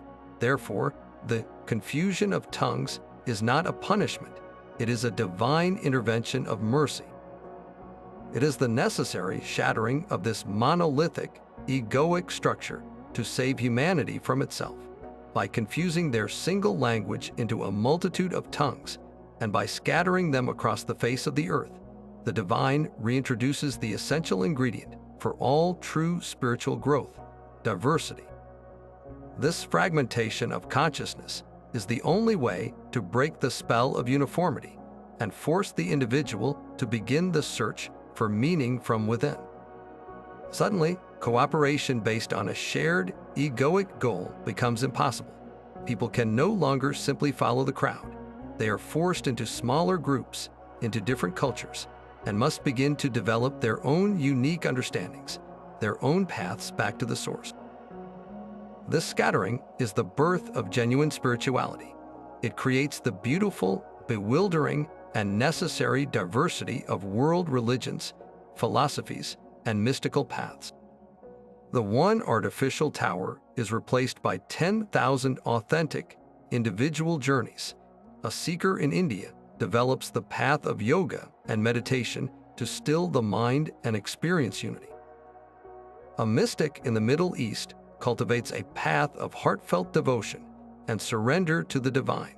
A philosopher in Greece uses logic and reason to probe the nature of reality. No single path has the whole truth, but each one offers a unique perspective, a different language for describing the indescribable. This forces each individual to become a seeker. We can no longer simply accept the uniform dogma of the crowd. We must listen to the confusing babble of many voices, many traditions, and many ideas. And from that cacophony, we must find our own resonance. We must learn to translate between these inner languages of the soul, discovering the universal truths that lie beneath the surface of different rituals and words. The confusion of tongues is what saves us from the idolatry of a single, easy answer and compels us on the often lonely, but utterly essential, quest for personal revelation and direct experience. The tower could never reach heaven because heaven is not a place to be stormed. but a state of consciousness to be remembered, and that remembering can only happen one heart, one soul at a time. In the wake of this great scattering, this necessary fragmentation of human consciousness into 1,000 different paths and languages, a new and deeply personal impulse begins to stir within the soul. For generations after Babel, humanity lived in a state of spiritual diaspora, collectively wandering, each group clinging to its own fragment of the whole truth, often mistaking its particular symbol for the ultimate reality it represented. It is from this fertile ground of seeking that a single, revolutionary figure emerges, a man named Abram, living in the sophisticated, polytheistic city of Ur of the Chaldees. His story marks a quantum leap in the spiritual allegory of Genesis, for it is no longer about humanity as a collective, but about the individual soul's first conscious and courageous choice to seek its source. Ur was not a backwater. It was a pinnacle of the old world order, a center of commerce, culture, and complex lunar worship. To be in Ur was to be immersed in the collective consensus, to have one's identity defined by family, tradition, and the pantheon of gods who governed every aspect of life from the weather to commerce. This represents the state of the unawakened soul, comfortable in its inherited beliefs, finding security in external systems and authorities. It is the spiritual equivalent of living in a beautifully crafted, gilded cage. Everything is provided, but the horizon is limited by the bars of dogma and tradition. The soul in this state may feel a vague longing, a quiet dissonance, but it lacks the catalyst to break free.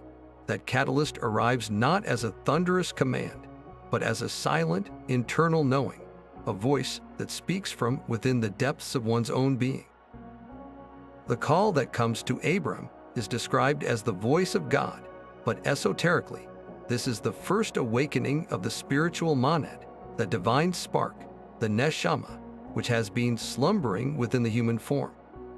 It is the higher self beginning to stir, to remember its origin, and to feel the profound incongruity of its eternal nature being confined within the temporary identities of tribe, city, and worldly ambition.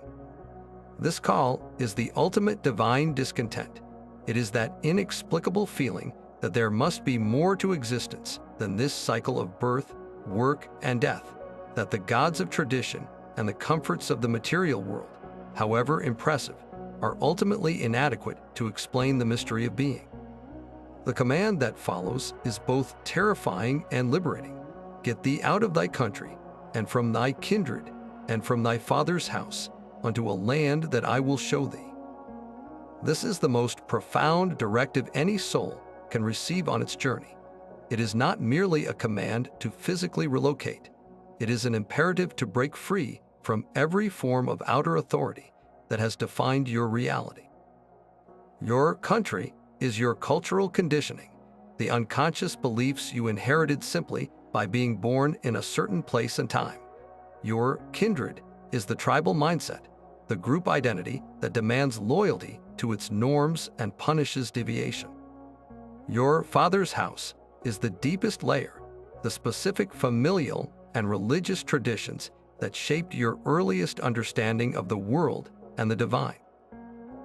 To leave all this behind is to undertake the most radical act of independence, to step away from the collective dream and into the terrifying, exhilarating void of personal responsibility for your own spiritual truth. And what is the promise for such a courageous leap into the unknown, a land that God will show him? Notice it does not say a land that God will describe to him. The destination is not a set of coordinates on a map. It is a state of consciousness, an inner knowing that can only be revealed through the journey itself. He is not given a detailed theology or a list of rules.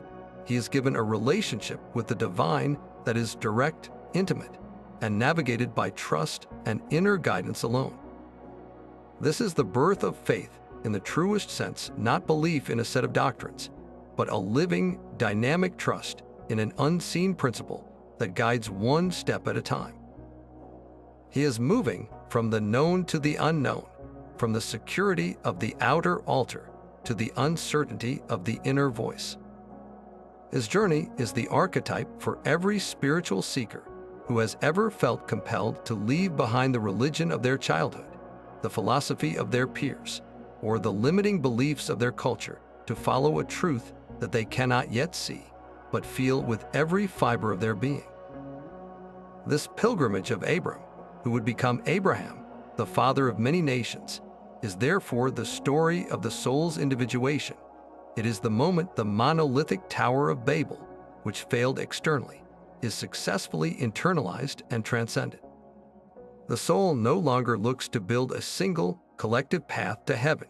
Instead, it heeds the call to walk its own unique path, guided by the stars of its own highest intuition, toward a promised land that is nothing less than a fully realized, conscious reunion with its own divine source. He leaves the city of the many gods to seek the one true God, and in doing so, he discovers that the seeker, the seeking, and the sought are, in the end, one and the same. And from this revolutionary call to individual faith, we arrive at the story that stands as the absolute pinnacle of that faith's testing, the binding of Isaac, or the Ekta. This narrative is perhaps one of the most challenging and perplexing in all of spiritual literature, often interpreted as a story of blind, even terrifying obedience. But when we lift the veil of the literal, we discover a breathtaking allegory for the ultimate spiritual initiation, the complete and willing surrender of the personal ego to the divine will, a surrender so total it represents the final barrier between the soul and its liberation. The entire drama unfolds with the stark, simple command, "Take now thy son, thine only son Isaac, whom thou lovest, and get thee into the land of Moriah, and offer him there for a burnt offering." On the surface, this is a horrifying demand, but in the language of the soul, every word is a precise key. Isaac, the child of promise, born to Abraham and Sarah in their extreme old age, is not merely a beloved son. He is the ultimate symbol of Abraham's most cherished personal achievement, the fulfillment of his deepest desire, and the very embodiment of his future. Isaac represents everything the personal self, the ego, has longed for, worked for, and come to identify with as its own precious creation and legacy. He is the beloved son of the lower self, our personal ambitions, our carefully constructed identity, our attachments to specific outcomes, and even our spiritual accomplishments that we claim as our own. The command to sacrifice Isaac is therefore the ultimate divine imperative to relinquish our most profound attachment, our attachment to the fruits of our own journey. It is one thing to surrender what we dislike or find burdensome. The supreme test is to surrender what we love most, what we believe is the very source of our joy and meaning. This is the crux of the spiritual path. We may willingly give up vices or negative habits, but would we willingly surrender our virtue? Our sense of being a good person, our reputation as a spiritual seeker, our attachment to our own enlightenment. The story insists that even our most sacred possessions, even the promises we believe came directly from God, must ultimately be released from the clutches of the personal ego, which always seeks to own, control, and take credit. Abraham's silent, immediate response, rising early in the morning, saddling his donkey, and taking Isaac and two young men to the place God would show him, is the allegory for the soul's resolute commitment to this ultimate surrender. The third day, upon which he lifts his eyes and sees the place afar off, is deeply symbolic. It represents the culmination of a process, a point of clarity after a period of inner struggle and darkness. The two young men who are left behind with the donkey signify the two aspects of our lower nature, the body and the emotions, which cannot accompany the soul to this highest altar of sacrifice. The donkey itself represents the physical, instinctual mind that must be tethered, left behind, as the soul and its most cherished possession, Isaac, the egoic identity, proceed alone to the summit. The conversation between father and son on the way up the mountain is heartbreakingly poignant. Isaac carries the wood for the burnt offering, while Abraham carries the fire and the knife.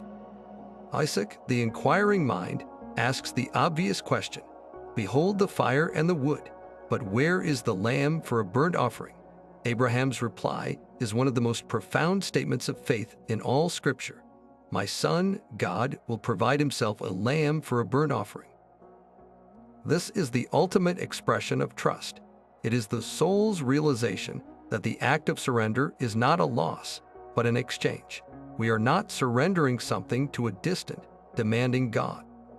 We are surrendering our limited version of a thing so that the divine can provide its infinite version. We let go of the personal will to make space for the divine will to manifest through us. The ego, the personal identity, must be offered up not to be destroyed, but to be transfigured, to be replaced by a consciousness that is no longer I, me, mine, but a vehicle for thy will be done. At the climax of the story, Abraham binds his son Isaac and lays him on the altar upon the wood. He stretches forth his hand and takes the knife to slay his son. This is the absolute moment of truth, the point of no return in the inner drama of surrender.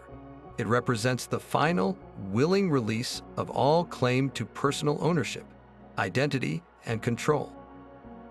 It is the death of the ego's illusion of separateness, and it is precisely at this moment, when the surrender is total and unconditional, that the divine voice calls out from heaven, "Lay not thine hand upon the lad, neither do thou anything unto him. For now I know that thou fearest God, seeing thou hast not withheld thy son, thine only son, for me."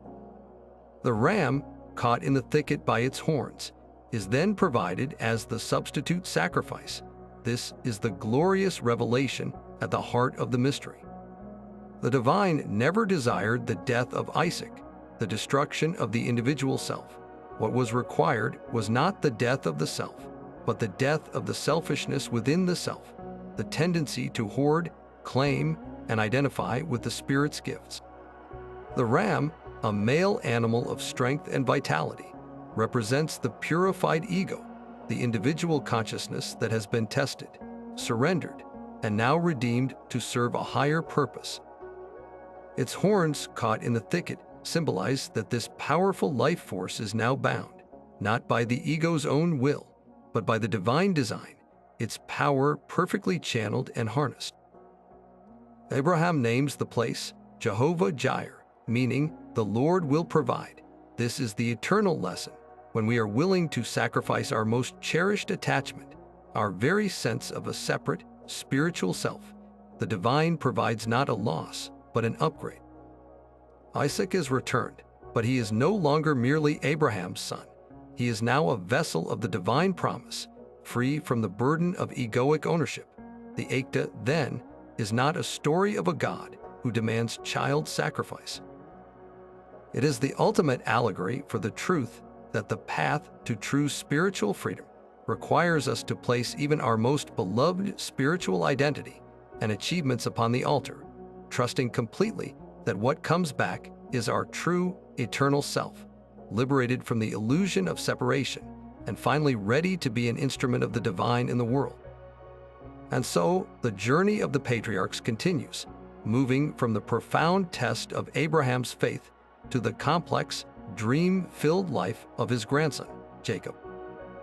Here was a man who, by his own admission, was a struggler, a cunning and often fearful individual who operated primarily from a place of lack and self-preservation. After deceiving his brother Esau out of his birthright and his father's blessing, Jacob is forced to flee for his life, utterly alone and heading into an uncertain exile.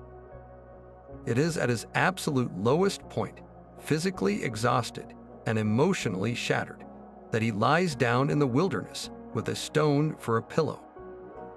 And it is here, in this state of complete vulnerability and surrender, that the cosmos itself opens up to him in a vision that has captivated spiritual seekers for millennia, the dream of a ladder set upon the earth, with its top reaching into heaven, and the angels of God ascending and descending upon it. This ladder is far more than a simple staircase. It is one of the most powerful and universal symbols known to humanity, referred to in countless traditions as the axis mundi.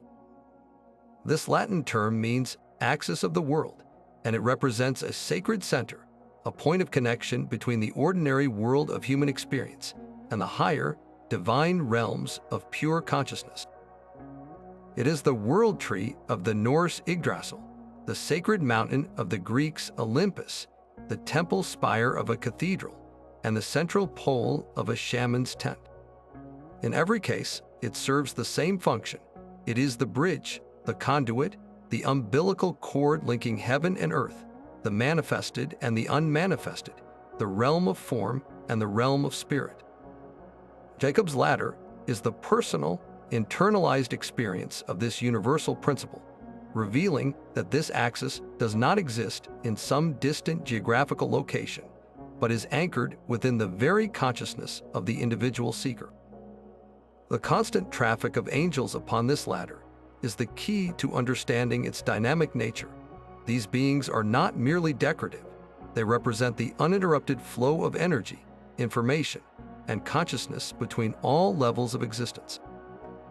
The angels ascending symbolize the movement of our prayers, our aspirations, our highest intentions, and the purified essence of our earthly experiences being offered up and returned to the source. The angels descending represent the flow of divine grace, inspiration, healing, and spiritual power coming down into our world, into our minds, and into our lives to nourish and guide us. This is not a one-way street or a rare event. The vision shows us a perpetual, living exchange, a cosmic circulatory system that is always active, whether we are aware of it or not. Our sense of separation from the divine is an illusion. The connection is eternally present. We are simply, most of the time, asleep to it, just as Jacob was asleep to this reality until this moment of revelation. The ladder's structure itself offers a profound esoteric map. While many imagine a single, straight ladder, the symbolism often suggests a more complex structure, perhaps a series of interlocking platforms or a vast, ziggurat-like ascent. This represents the various planes of existence and states of consciousness through which awareness must travel. These are not physical places, but vibrational dimensions, from the dense, physical plane of material reality at the base, up through the emotional and mental planes, through the realm of archetypes and higher mind, and finally into the purely spiritual planes of unity and light. Each rung signifies a stage of spiritual development, an initiation into a broader understanding, requiring us to purify our motives and release attachments to the level below before we can ascend to the next. The dream assures us that while the journey is vast, it is not insurmountable. There is a structure, a path, a means of ascent available to every human soul. Jacob's reaction upon waking, "Surely the Lord is in this place, and I knew it not," is the ultimate awakening for any spiritual seeker. He realizes that the sacred is not confined to temples or mountaintops. It is omnipresent. The wilderness where he slept, which moments before represented fear and desolation, is now recognized as holy ground. This is the transformative power of this vision. It shifts our perception of reality itself. It teaches us that every moment, every location, and every experience is potentially a point of connection, a node where the axis mundi can pierce through the veil of the ordinary. The divine is not absent from our world. We are merely absent from our awareness of the divine, which is perpetually emanating through all things. This direct access to the interconnected planes is most readily available through altered states of consciousness, which is precisely the state Jacob was in during his dream. Sleep, deep meditation, prayer, moments of awe in nature, or even profound creative flow, these are all states where the constant chatter of the egoic mind quietens, allowing the higher faculties of intuition and spiritual perception to come online. In these states, The barrier between the conscious and subconscious mind becomes more permeable, and we can perceive the angels ascending and descending within our own psyche. We can receive downloads of inspiration, experience healing, or gain access to a profound sense of peace and interconnectedness.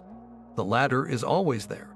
These altered states simply give us the clarity to see it and the openness to consciously participate in the eternal exchange. Jacob's story ultimately tells us that the pathway to heaven begins right where we are, in the midst of our own struggles and journeys, and it is accessed not by building a tower of achievement, but by laying our head upon the stone of our present circumstances and opening our inner vision to the miraculous flow that is already and always happening all around us and within us. From the solitary vision of Jacob's ladder, we now turn to his favorite son, Joseph, a figure whose story is so rich with symbolism it serves as a masterclass in the soul's journey toward mastering its own inner vision. Joseph, the dreamer, is often presented as a spoiled youth, but his famous coat of many colors is far more than a father's lavish gift. In the esoteric tradition, this garment is a powerful symbol of the integrated, multifaceted soul, a consciousness that has successfully woven together the diverse threads of human experience into a coherent, radiant whole. Each color represents a different facet of understanding: the red of physical vitality, the blue of truthful communication, the yellow of intellectual clarity, the green of compassionate healing. To wear this coat is to possess a consciousness that can appreciate and navigate the entire spectrum of life, from the most dense material challenges to the most refined spiritual insights. It signifies a being who is no longer fragmented, no longer identified with just one aspect of themselves, but who has become a walking tapestry of reconciled opposites, a living embodiment of the rainbow covenant. This integrated state is precisely what allows Joseph's most defining faculty to flourish: his ability to dream and, more importantly, to interpret dreams. His own dreams of sheaves and stars bowing down to him are not mere fantasies of grandeur. They are profound intuitions, visions of a future potentiality perceived by a consciousness that is attuned to the deeper currents of destiny. This is the awakening of the inner visionary, the faculty that can see the divine pattern unfolding within the chaos of everyday events. When his brothers, driven by jealousy and representing the unintegrated aspects of the self, strip him of his coat and throw him into a pit, we witness a critical spiritual allegory. The pit is a symbol of the depths of the subconscious, the place of isolation and darkness where the soul is stripped of its previous identities and comforts.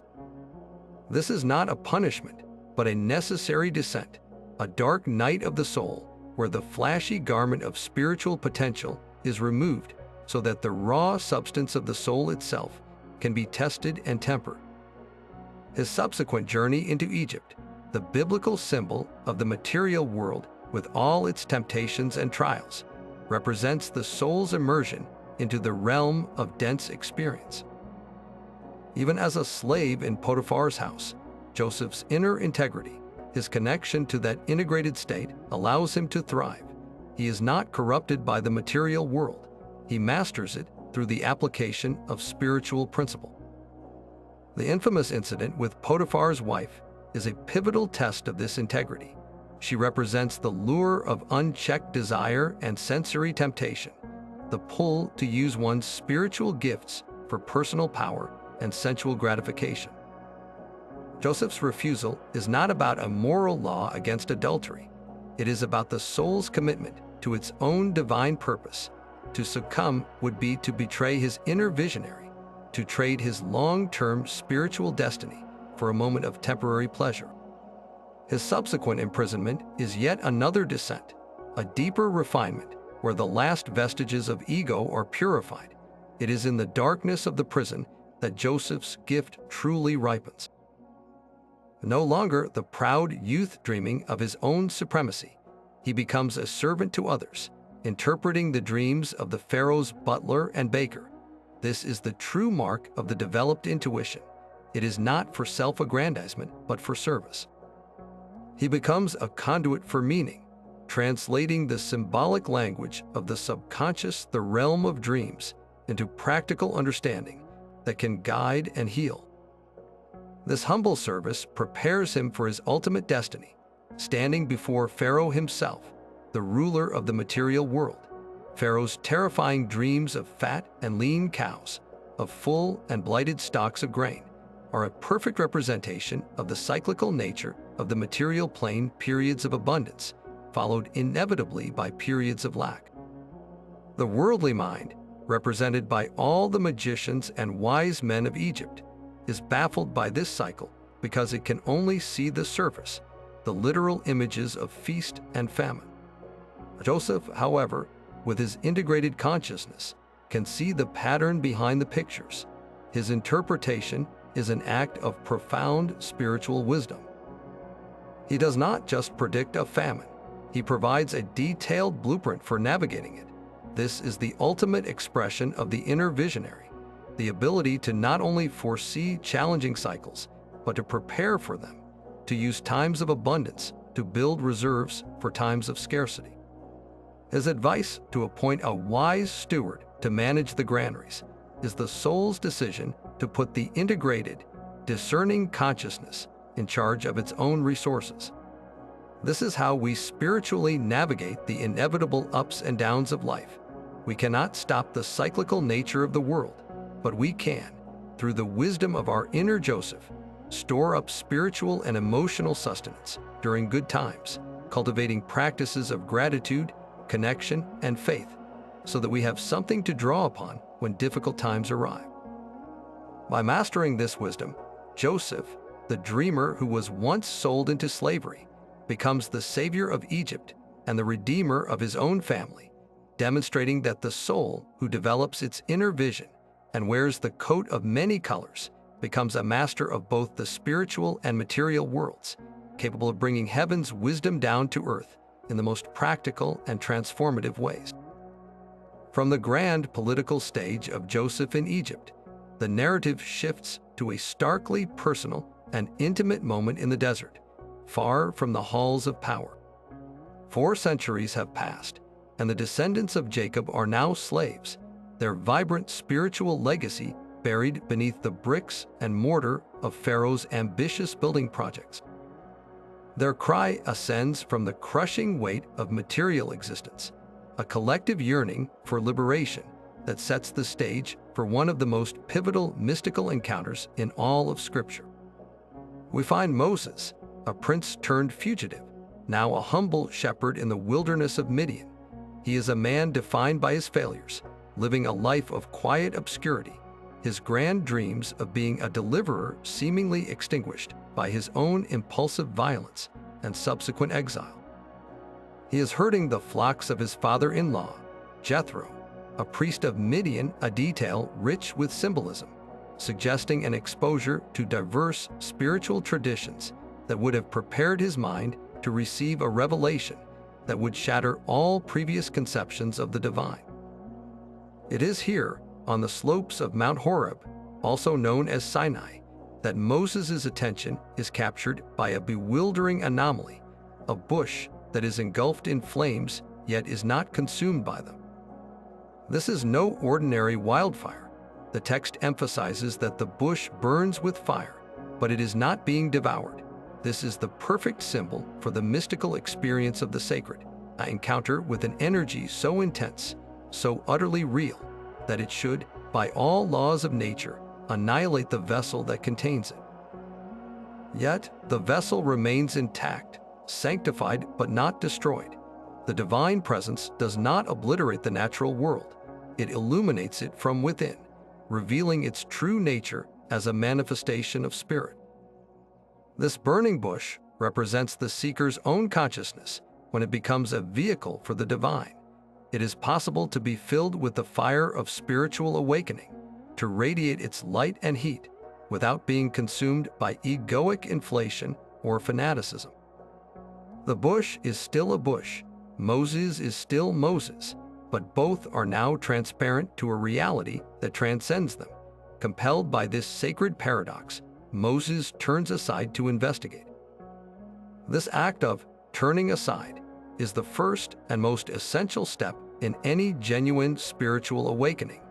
It is the decision to divert our attention from the well-worn path of our daily routines and habitual thinking to truly look at the mystery that presents itself. It is an act of conscious curiosity and openness. Only then does the divine voice call to him from the midst of the bush, and the voice does not begin with a command or a prophecy. It begins with a prohibition that establishes the sacred nature of the space.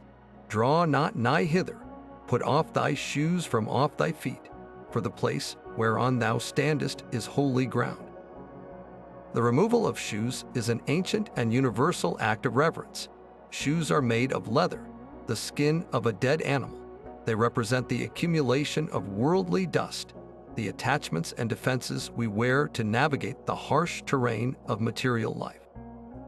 To stand barefoot on holy ground is to approach the divine in a state of complete vulnerability, authenticity, and humility, with nothing separating our raw being from the ultimate reality. The voice then identifies itself in a way that would have been completely revolutionary to a mind steeped in the polytheism of Egypt or the tribal deities of the ancient world. I am the God of thy father, the God of Abraham, the God of Isaac, and the God of Jacob. This is a God not of a place or a natural force, but of a people and a promise. It is a God known through relationship and historical covenant, but this is merely the preface to the central revelation. When Moses, understandably daunted by the prospect of his mission, asks for the name of this God to tell the Israelites, he receives an answer that has echoed through the ages as the very foundation of mystical theology. The divine voice declares, I am that I am. In the original Hebrew, this is Eye Asher Eye, a phrase so profound it defies simple translation. It is a statement of absolute, unconditioned being. This is not a name like Zeus or Ra, which denotes a specific deity with a personality and a history. This is a declaration of pure existence itself. I am is not a thing among other things.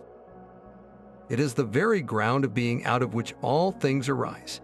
It is the fundamental consciousness that is aware of itself, the sense of isness that underlies all perception. To say, I am that I am, is to state that God is not a being, but being itself. This revelation dissolves the concept of an anthropomorphic God sitting on a distant throne. Instead, it points to an immanent reality that is closer to us than our own breath. This, I am, is the source of your own sense of I am. When you say, I am tired, or I am happy, the feeling of being tired or happy is temporary, but the awareness that precedes those statements, the simple, naked I am, is the eternal, unchanging witness within you. That aware presence is not yours personally. It is the one divine consciousness experiencing itself through the unique filter of your individuality. The God of the burning bush is revealed to be this universal I am, and your own deepest sense of being is a localized expression of it. This understanding transforms Moses' mission and our entire spiritual quest. He is not being sent to plead with a distant tyrant God to release his people. He is being sent to remind the Israelites of their true identity, to awaken them from the hypnotic trance of slavery, which is the trance of believing they are only their bodies, their suffering, their social status. Their slavery in Egypt is the external symbol of the internal human condition, bondage to the ego, to the belief that we are separate, limited beings. The Promised Land is not just a physical territory. It is a state of consciousness, a return to the awareness of our inherent oneness with the I am. The Exodus, then, becomes the ultimate allegory for the journey of every soul, from the bondage of identification with form to the liberation of realizing its true nature as pure, unbounded awareness. Moses' encounter at the burning bush is the moment that cosmic truth breaks into human history, offering not a new religion to follow, but a direct path to the deepest self-realization, that at the core of your being, you are not a separate self navigating a hostile world. You are the timeless, infinite I Am, momentarily experiencing the profound and beautiful dream of being a human being. The dramatic saga of the Exodus now plunges us into its most iconic and visceral sequence, the 10 plagues of Egypt. For centuries, these events have been framed as a spectacular display of divine power aimed at a stubborn pharaoh. But from an esoteric perspective, this interpretation only scratches the surface. The plagues are not a divine temper tantrum. They are a meticulously orchestrated, alchemical process for the liberation of consciousness. Egypt, in this inner drama, is not a geographical location, but a symbol of the ego's entire domain, the complex of conditioned beliefs, ingrained habits, and false identifications that keep the soul in a state of bondage. Pharaoh represents the ego itself, the tyrannical ruler of this inner Egypt, who constantly hardens his heart against the higher will, refusing to let my people go, to release the enslaved aspects of our consciousness into freedom. Each plague, therefore, is a targeted initiation, a forceful dismantling of a specific stronghold within the ego's kingdom, systematically breaking our attachment to the gods of Egypt, the external validations and false securities we worship in place of our true divine nature. The process begins not with destruction, but with a transformation of the very source of life. The first plague, turning the Nile River to blood, strikes at the heart of Egyptian identity and sustenance.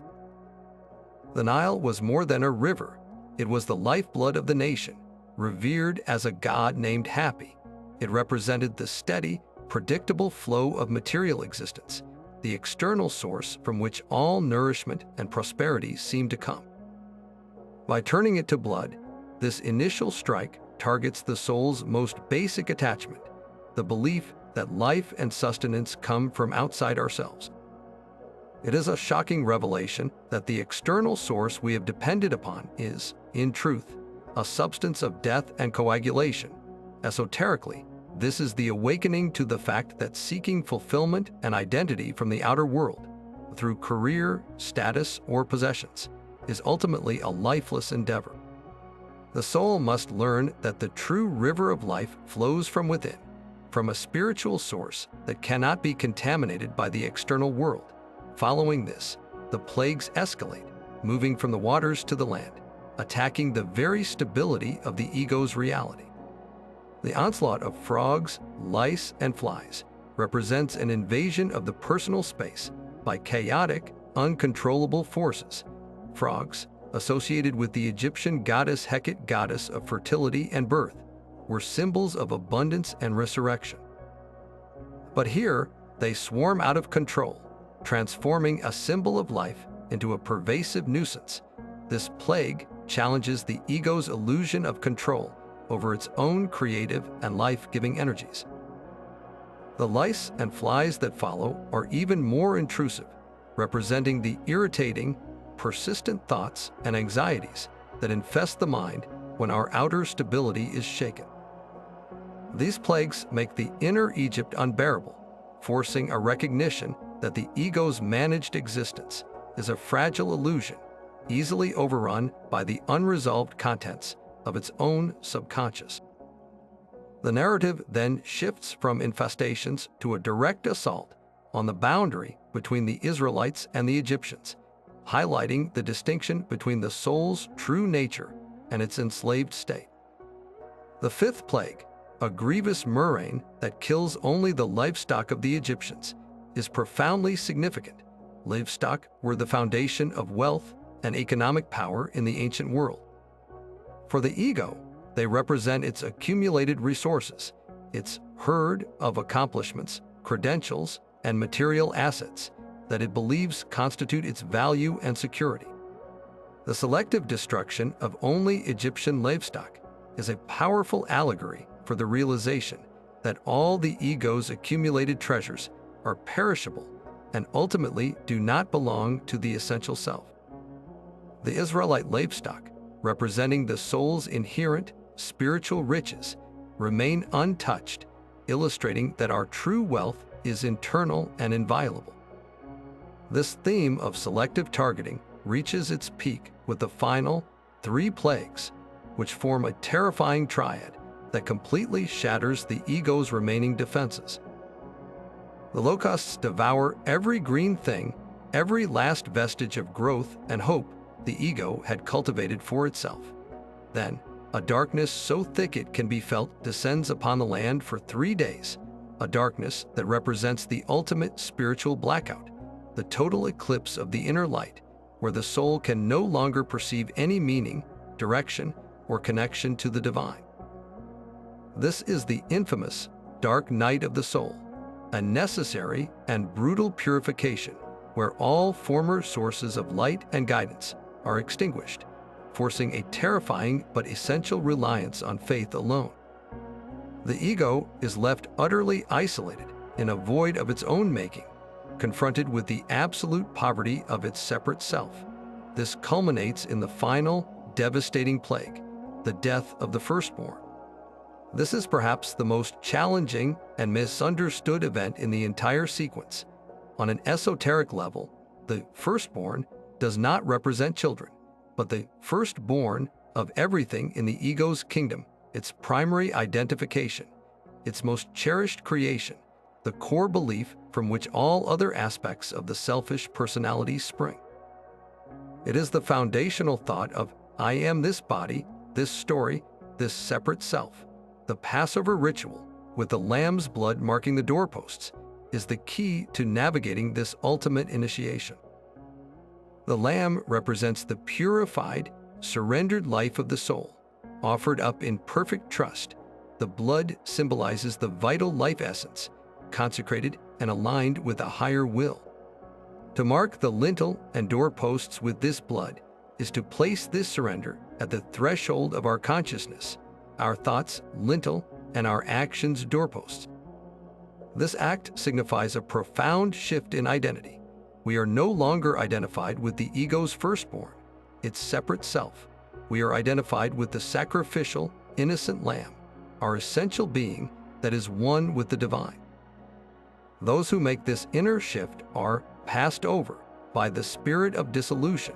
The ego's foundational structure dies, but the essential consciousness of the individual is preserved and liberated. The Passover is not about a vengeful God sparing some and killing others. It is the universal law that consciousness identified with form will be dissolved, while consciousness identified with the eternal spirit will be freed. It is the final, necessary death that makes the exodus possible, forcing the stubborn pharaoh ego within us to finally and completely release its grip. And so, with the final plague having broken the will of the inner pharaoh, the soul stands at the precipice of its own liberation. The Israelites, representing the newly emancipated aspects of our consciousness, have fled Egypt. But freedom is not yet assured. The ego, though momentarily defeated, is a resilient foe. Pharaoh, in a sudden change of heart, marshals his entire army, his chariots and his horsemen, his captains and his most powerful weapons, and gives chase. This is the inevitable moment in every spiritual awakening where the old patterns, the deeply ingrained habits of thought and identity, rally for one final, desperate attempt to reassert their control. You have decided to change, to break a toxic pattern, to step onto a new path, and for a moment, it feels like freedom. Then, the internal cavalry arrives, the thundering hooves of self-doubt, the chariots of old fear, the entire army of reasons why you should turn back, why you are not capable, why you belong back in the familiar bondage of your former life. This pursuing force drives the fledgling consciousness straight to the edge of what appears to be an insurmountable barrier, the Red Sea. On one side, the crushing weight of the past, on the other, a vast, impassable expanse of water. This is the ultimate crisis point, the moment where the theoretical desire for freedom crashes into the terrifying reality of the unknown. The Red Sea is one of the most potent symbols in the entire esoteric tradition. It does not represent a physical body of water. It is the great sea of the subconscious mind itself. It is the collective, chaotic, and primal storehouse of every memory, every repressed emotion, every ancestral trauma, and every deep-seated fear that resides beneath the surface of our waking awareness. It is the unpredictable, powerful, and often terrifying realm of the not yet conscious. To the newly freed soul, standing on its shore, this sea appears as the end of the road. It represents the overwhelming emotional and psychological work that seems to stand between the soul and its promised land, between who you are and who you feel called to become. The people cry out to Moses in despair, voicing the very thought that arises in every seeker at this juncture. Were there no graves in Egypt, that you have taken us away to die in the wilderness? It is the longing for the familiar misery over the terrifying uncertainty of transformation. It is here that Moses, the embodiment of our nascent higher will and connection to the divine I Am, issues the legendary command that defines this entire allegory: "Fear ye not, stand still, and see the salvation of the Lord. The Lord shall fight for you, and ye shall hold your peace." But the very next instruction reveals that this salvation is not a passive event. The divine voice immediately follows this call for stillness with a provocative question: "Wherefore criest thou unto me?" Spake unto the children of Israel, that they go forward. This beautiful paradox holds the key to the entire miracle. The first step is to stand still inwardly, to cease the frantic mental struggle, to quiet the panic of the ego, and to align with the fearless presence of the higher self. But this inner stillness is not an endpoint. It is the prerequisite for powerful action. From that centered place, the command is to go forward, directly into the seeming impossibility. Faith is not the absence of action. It is the foundation for divinely guided action.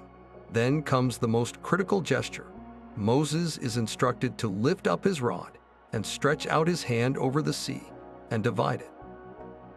The rod, or staff, has been a constant symbol of his authority, but it is far more than a badge of office. In esoteric wisdom, the staff represents the spinal column, the central conduit of spiritual energy within the human body, and by extension, the focused power of a directed and awakened will. It is the instrument of conscious intention. To stretch it out over the chaotic waters of the subconscious is the ultimate act of spiritual mastery. It signifies the decision to no longer be a victim of your own inner turmoil, your past, or your primal fears. It is the conscious mind, aligned with the divine I Am, asserting its authority over the subconscious realm. You are not asking the sea to part. You are commanding it to, through the unwavering authority of your own spiritually directed will. And then the miracle unfolds. A strong east wind blows all that night and turns the sea into dry land. The wind is always a symbol of the Spirit, the breath of God, the intelligent and moving force of consciousness itself. It doesn't obliterate the sea, it reorganizes it. It pushes the tumultuous waters back, creating walls on either side and a path of dry ground through the very center of the chaos. This is the precise process of navigating a spiritual crisis. The overwhelming emotions and fears do not simply vanish. Instead, a higher consciousness enters the situation and creates a structure within the chaos. The subconscious is not destroyed. It is harnessed and ordered. The walls of water standing as a heap on the right hand and on the left represent the soul's newfound ability to observe its own internal storms without being flooded by them. You learn to feel the power of your fear or your grief without being identified with it, to let it flow alongside your path without sweeping you away. The dry ground in the midst is the emergence of a profound and unexpected stability found right in the heart of the turmoil. It is the peace that passes all understanding, a calm core of being that remains untouched even as the waves of circumstance rage on either side. The entire host of Israel then walks through the midst of the sea upon this dry ground. This is the soul, in all its aspects, making the conscious passage through its own deepest fears and unresolved past. It is a walk of faith, taken step by step, not because the path is guaranteed forever, but because it has been revealed in the present moment. The journey through the sea is the ultimate inner alchemy, where the very substance of your struggles, your pain, your fear, your trauma, is transformed from an obstacle into a conduit, from a barrier into a pathway. You are not avoiding your shadow. You are walking directly through it, protected by the walls of your own awakened awareness. And what of the pursuing Egyptians? When Pharaoh's entire army follows them into this corridor of consciousness, the waters return and cover them, so that not one of them remains. This is the final, glorious consummation of the process. The old egoic patterns, the habits of thought that sought to re-enslave you, cannot survive the passage through the awakened subconscious. When they enter this new space of conscious awareness, they are recognized for what they are: illusory forces with no real power, and they are dissolved back into the ocean from whence they came. Their destruction is not an act of violence, it is an act of integration. The energy that was once used to maintain the ego's tyranny is now reclaimed by the sea of the subconscious, becoming part of the soul's potential rather than its prison. The crossing of the Red Sea is therefore the definitive break with the past. It is the point of no return where the soul, having faced its deepest fears and passed through them, knows with absolute certainty that it can never truly go back to the old land of bondage. The pathway may close behind you, but you emerge on the far shore forever changed, having crossed the greatest threshold of all, the one within your own mind. Now, having crossed the great sea of the subconscious and witnessed the dissolution of their old masters, the liberated consciousness finds itself in a new and dawning landscape, the vast, trackless wilderness. The initial euphoria of freedom begins to wane, replaced by a more immediate and primal concern: sustenance. The material security of Egypt, the predictable rations of the fleshpots, are now a distant memory, and the future is an uncertain blank slate. It is in this space of vulnerability, between the known past and the unknown future, that one of the most beautiful and practical spiritual lessons is given: the gift of manna from heaven. This manna is described as a fine, flake-like substance, as fine as frost on the ground, that appears with the morning dew. It is entirely new, unknown to the people and even to their ancestors. Its name, Manhu, literally means "what is it?" a perfect description for a substance that defies all previous categories of understanding. This is the first clue to its profound symbolic meaning. The manna is not a material substance that can be grown, stored, or hoarded by human effort. It appears as a direct emanation from the divine source, a physical manifestation of grace that materializes each morning to meet the precise need of the moment. It represents the incorruptible sustenance that flows effortlessly into our lives when we are in a state of alignment with the divine will, when we are living on the path of our true exodus, our true purpose. The instructions for gathering this manna are just as significant as the substance itself. Each person is to gather an omer just enough for one day. If they gather more, attempting to stockpile it out of fear for the future, the excess breeds worms and stinks, becoming putrid and useless. This establishes a radical spiritual law. Divine sustenance is given on a daily basis. It cannot be accumulated or stored in the barns of the ego. This is a direct instruction in the profound practice of living in the present moment, of cultivating what the mystics call holy indifference. The soul is being weaned off its deeply ingrained habit of worrying about tomorrow, of trying to secure its own future through anxious planning and hoarding. The message is clear. Your source is not in the barn. Your source is in the moment. Your task is not to secure your survival, but to remain aligned with the flow of grace, trusting that what is needed for today will be provided today, and what is needed for tomorrow will be provided in its own time. The only exception to this rule is the sixth day. On the day before the Sabbath, a day of rest, the people are instructed to gather a double portion. This extra portion does not spoil, miraculously remaining fresh to sustain them through the day of stillness. This beautiful detail introduces a higher rhythm into the journey of the soul. It teaches that while we must engage in the active gathering of our daily sustenance through work, through practice, through conscious attention, there is also a necessary cycle of receptivity and rest. The Sabbath represents a state of conscious surrender, a day when we cease all our own doing and simply rest in the awareness of the divine presence.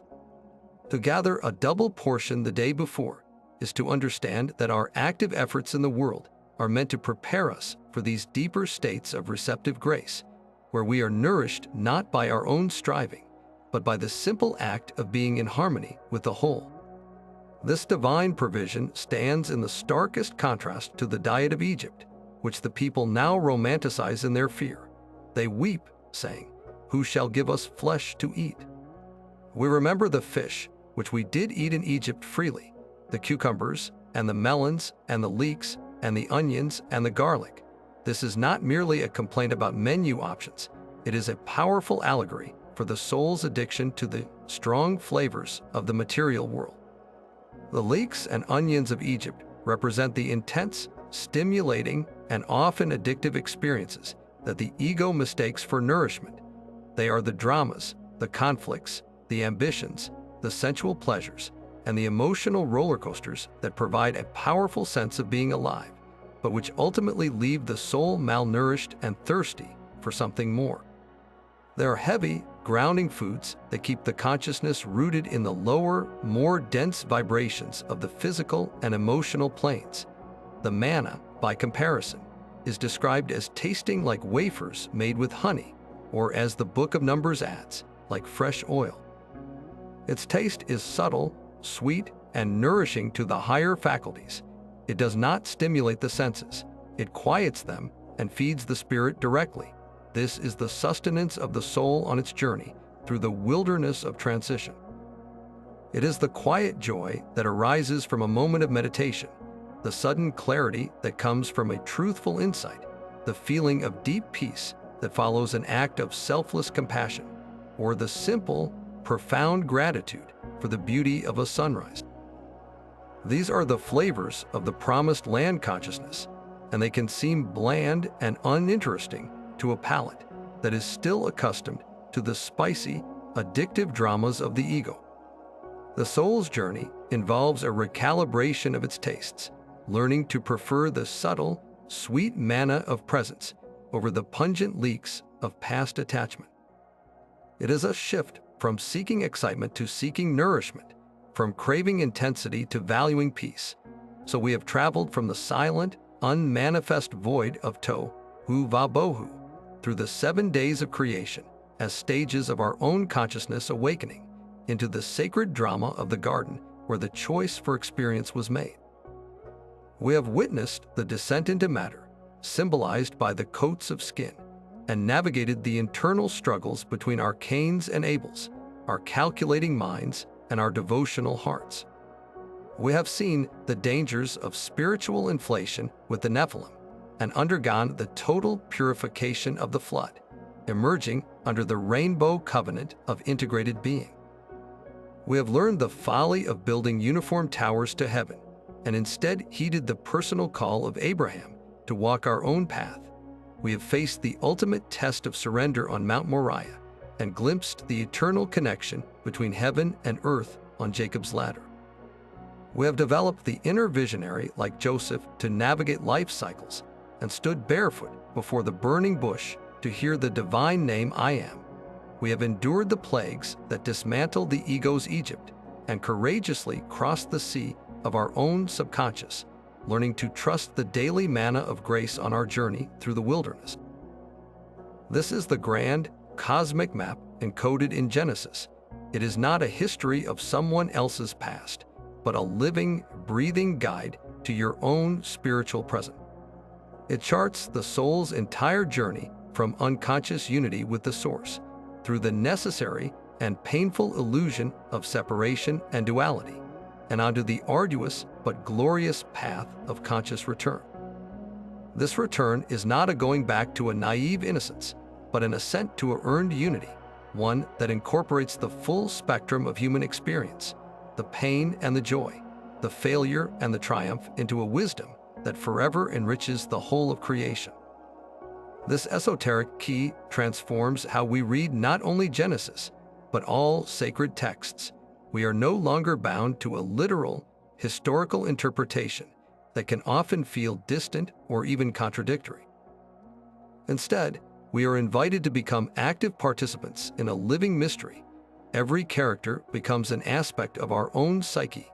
Every conflict is an internal battle between higher and lower impulses. Every miracle is a symbol of a shift in consciousness that is available to us here and now. The Bible ceases to be a closed book about God and becomes an open book about the God within you, a mirror reflecting the eternal drama of your own awakening soul. This approach does not diminish these stories.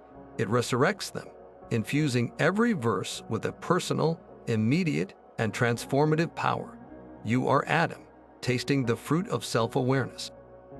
You are Noah, building an ark of consciousness to weather the storms of transformation. You are Abraham, leaving behind the familiar to follow an inner call. You are Moses, commanding the seas of your own subconscious to part.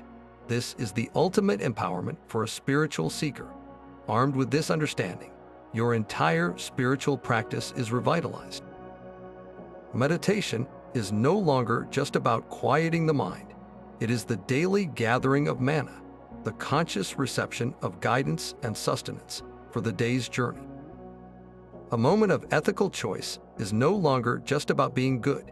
It is a dynamic replay of the choice between the tree of life and the tree of knowledge, a chance to choose alignment with your higher self over the reactive impulses of the ego. Even life's greatest challenges, the periods of loss, confusion, and heartache that feel like your personal Egypt or your crossing of the Red Sea, are revealed to be initiatory stages. They are not random punishments or meaningless sufferings, but essential parts of the curriculum, designed to force the death of what is old and limited to make way for what is new and free. You can meet these challenges not with resentment, but with a curious awe, asking not, "Why is this happening to me?" but, "What part of my old self is this situation asking me to release? What new consciousness is trying to be born in me?" The journey through Genesis reveals that the entire cosmos is a school for the soul, and your life is its classroom. You are here not to earn a reward in a distant afterlife, but to awaken to the reality of your own divine nature within this very lifetime, within this very body. The promised land is not a physical place you go to, but a state of consciousness you grow into, a state of inner unity, peace, and co-creative power, where heaven and earth meet within you. This is the great work, the only work that ultimately matters. It is a journey that requires courage, patience, and immense compassion for yourself as you navigate its trials. But you do not walk it alone. The entire narrative of Genesis, and indeed of all true spiritual tradition, is a testament that the impulse toward awakening is written into the very fabric of creation. The same force that said, "Let there be light," is the same force that stirs as divine discontent in your heart, that whispers as intuition in your mind, and that guides you as synchronicity in your life. It is calling you home, not to a place you left behind, but to a state of being you are destined to become. Your own life is the continuing book of Genesis, and you are both the hero of the story and the scribe, forever writing your next verse with every thought, every choice,